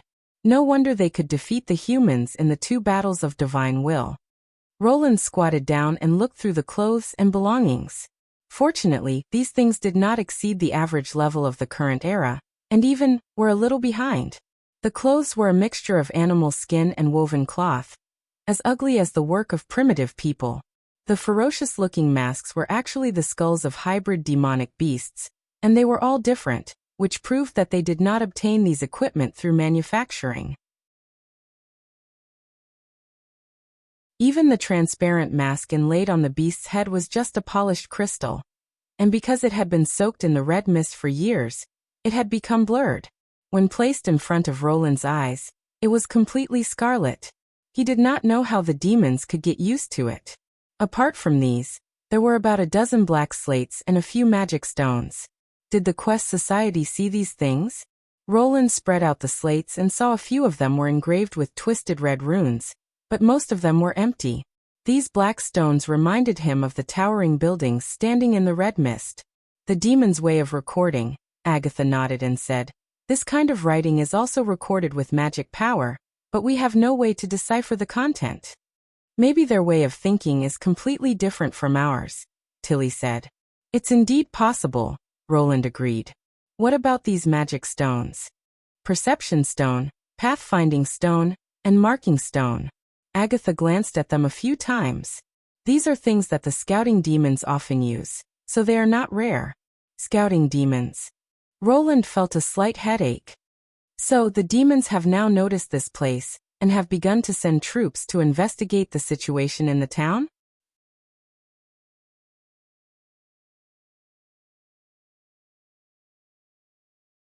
Chapter 400. That's not necessarily true. Agatha shook her head. According to the experience of the Second Battle of Divine Will, if they want to investigate the situation in the human town, they shouldn't act so casually.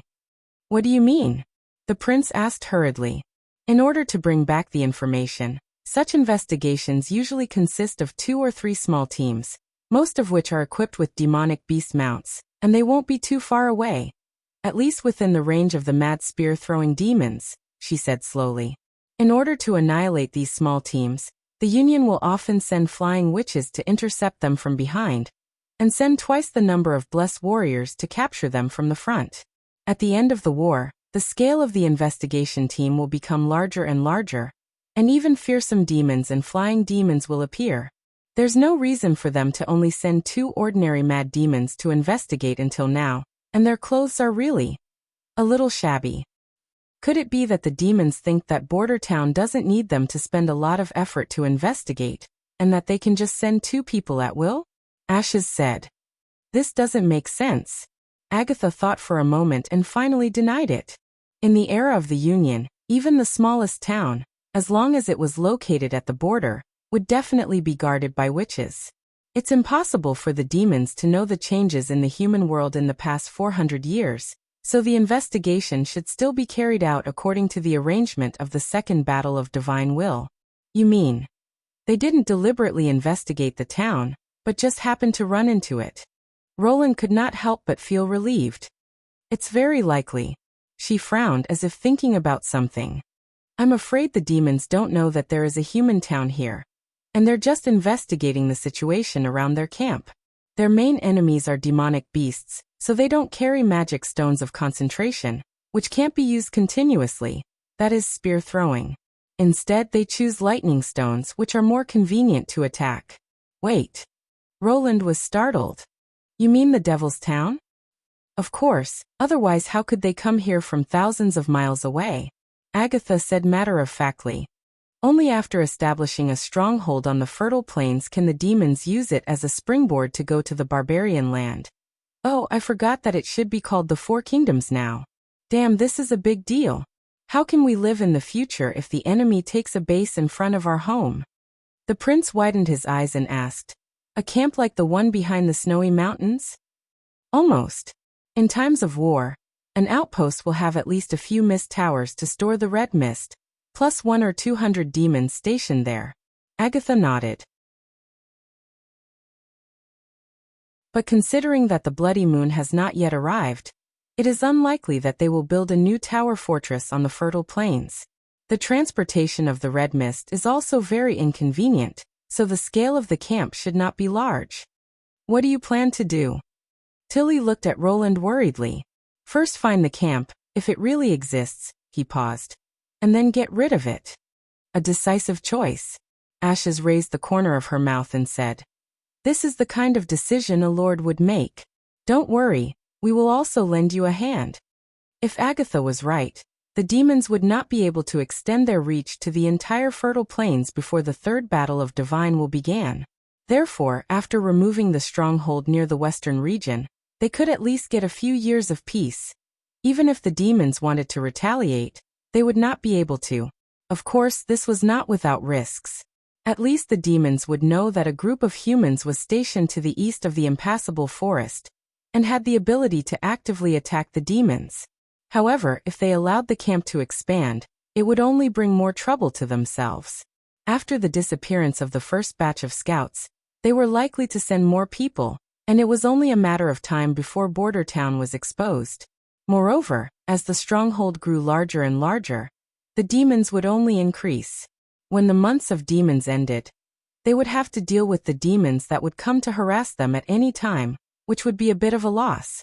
If the first army was pinned down in the town and could not move, how could they complete the planned spring offensive?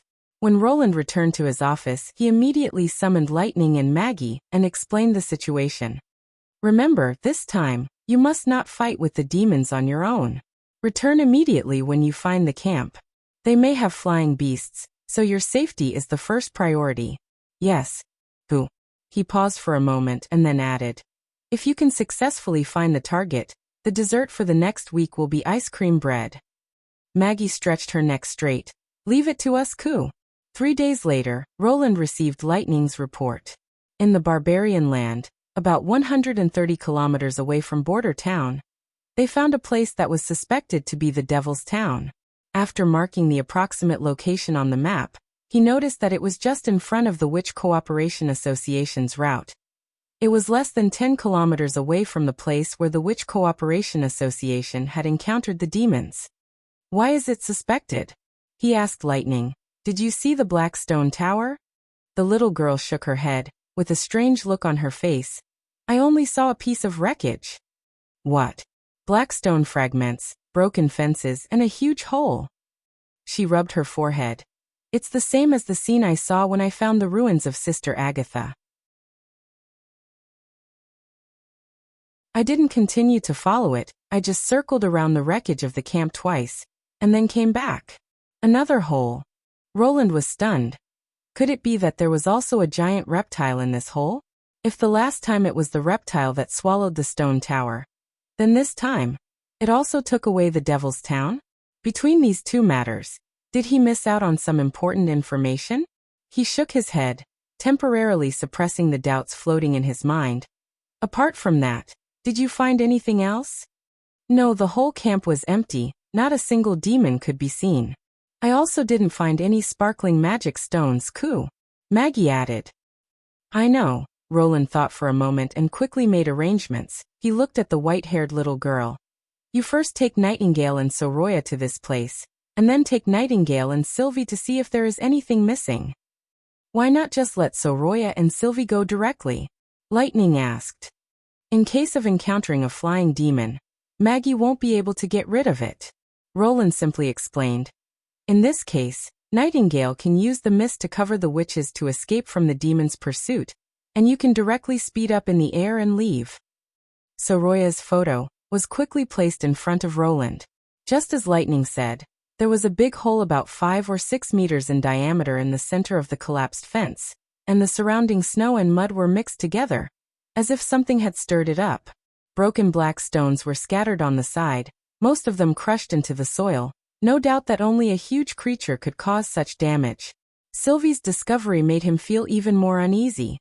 The underground passage led to the snow-capped mountain range, which was exactly the same direction as the hole that appeared in the ruins of the misty forest. They all pointed to the same place.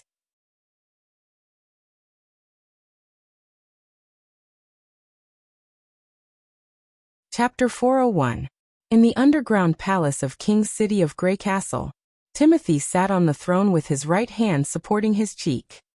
He looked impatiently at the candidates who were performing their assassination skills in the hall. How many idiots have there been since the beginning of winter? I'm probably too lenient, so these clowns are coming at me one after another. He yawned and felt his eyes go dry. Since the Hall of the Sky Dome was destroyed by the snow powder, he had moved the court to the underground palace. After some remodeling, several storage rooms were connected, and the space was large enough to accommodate the ministers and nobles attending the meeting. Most importantly, this place was absolutely safe. There was only one entrance and exit, and above it was the magnificent palace. No amount of snow powder could affect this place. The only downside was that there was no light underground, and all the light was provided by rosin torches. The torches around the walls made the air in the room extremely dry and stuffy, and the sweet smell of rosin made him sleepy. Timothy gnashed his teeth at the thought of his fourth brother. If not for the witnesses who noticed that the attack came from the sky, he would probably still be building watchtowers. Since he knew that this method could not be defended, he could only hold the meeting here for the time being. Roland Wimbledon will pay for this. Your Majesty, the voice of the candidate pulled his thoughts back to the hall. Look, as long as the rebel King Roland dares to appear before me, I can complete the mission you entrusted to me. Timothy glanced in front of the candidate and saw 4 throwing knives accurately inserted into a wooden barrel 20 steps away from him. This is your so-called assassination skill? Yes, Your Majesty, he said confidently. To tell you the truth, I used to do this, and I've killed more than 10 rats. If I attack in the crowd, most of the targets won't even know where the throwing knives came from. What's the reward? Timothy asked as he moved his somewhat stiff body. Just 25 golden dragon, the candidate said while counting on his fingers. 5 for travel expenses and for dressing up.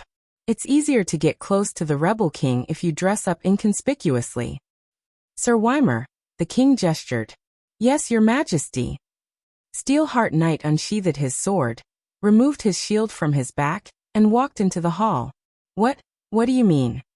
He was startled. Defeat my knight and I will give you the reward. Timothy winked at Sir. The latter nodded, pulled down his armor, and walked towards him. Wait. No, Your Majesty, this won't do. The candidate rolled over awkwardly to avoid the knight's slash and stammered. I can't face it head on. The knight followed up with a vicious kick to his abdomen, causing him to swallow the rest of his words. After rolling twice on the ground, the responder weakly threw out a throwing knife, but it was easily blocked by the shield.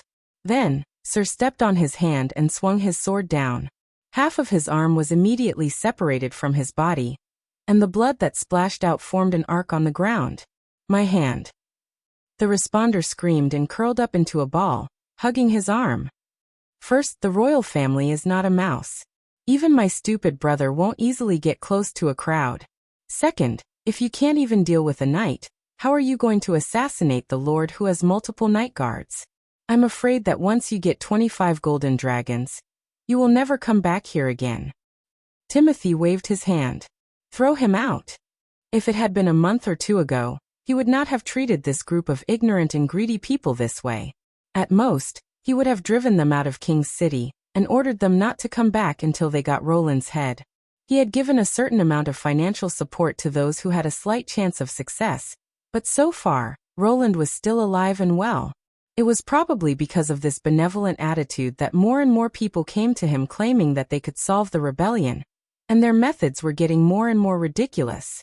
There was even a guy who used a maid in a tavern as an assassin, claiming that the maid was so skilled that no man could refuse her service. Simply ridiculous. Don't they know the difference between ordinary women and witches? The notice had repeatedly publicized his fourth brother's depravity. How could the lord who could raise witches take a fancy to such inferior goods? Timothy heaved a long sigh of relief. Teaching these arrogant applicants a lesson should also make the others restrain themselves a little. Perhaps recruiting people to put down the rebellion itself was a mistake. The only things that could defeat Roland were pills and snow powder. He glanced around the hall, and after seeing that there were no outsiders, he asked the Prime Minister, "How is the progress of the snow powder weapon development?" According to the information collected from Longsong's stronghold, the reason why the miners of Border Town were able to defeat the Duke's Knight Regiment and the frenzied militia was because they used a strange snow powder weapon. It should be a semi-closed iron tube that used the impact of the explosion of the snow powder to propel a lead ball to attack the target, similar to a crossbow arrow. Timothy was very concerned about this, and immediately summoned the experienced blacksmiths in King's City to start copying this new weapon.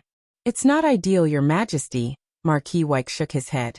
According to the information, the blacksmiths have tried to make a dozen of such weapons, but the power is far less powerful than the rumors. Only a few of them can penetrate the knight's breastplate within 10 steps, and it's difficult to hit the target beyond 50 steps.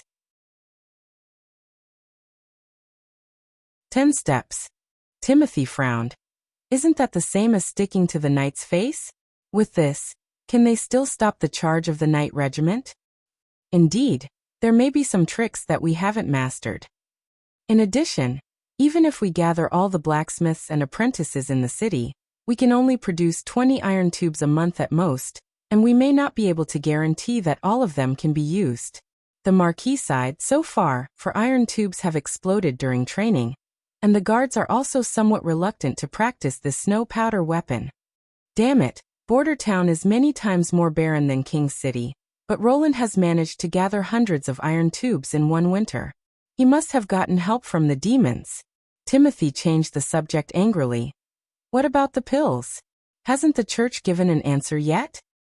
Yes, Your Majesty, the Marquis replied. The High Priest said that the Holy City is fighting against the invasion of demonic beasts, and temporarily has no energy to provide more berserk drugs. He hopes that we can wait patiently until the end of the months of demons before discussing further. I don't want to see the traitors still safely staying in the castle in the western region. Not even for one more day. It seems that I have to write a letter to the holy city of Hermes, Timothy thought bitterly. If I want to recruit more believers in Grey Castle in the future, I'll have to give you pills in exchange. When he was about to announce the end of today's court meeting, the foreign minister, Sir Brent, suddenly stepped forward and said, Your Majesty, the envoy from the Kingdom of Dawn has arrived in King's City today, and he hopes to receive you. You're tuning in to the Limei's Wuxia Whispers YouTube channel. We're so grateful for your support, and don't forget to subscribe to join us on this incredible journey through captivating stories. Your generosity through donations truly makes a world of difference, as it's the primary source of revenue that allows me to expand and enhance this channel for you. Thank you from the bottom of my heart for being a part of this adventure.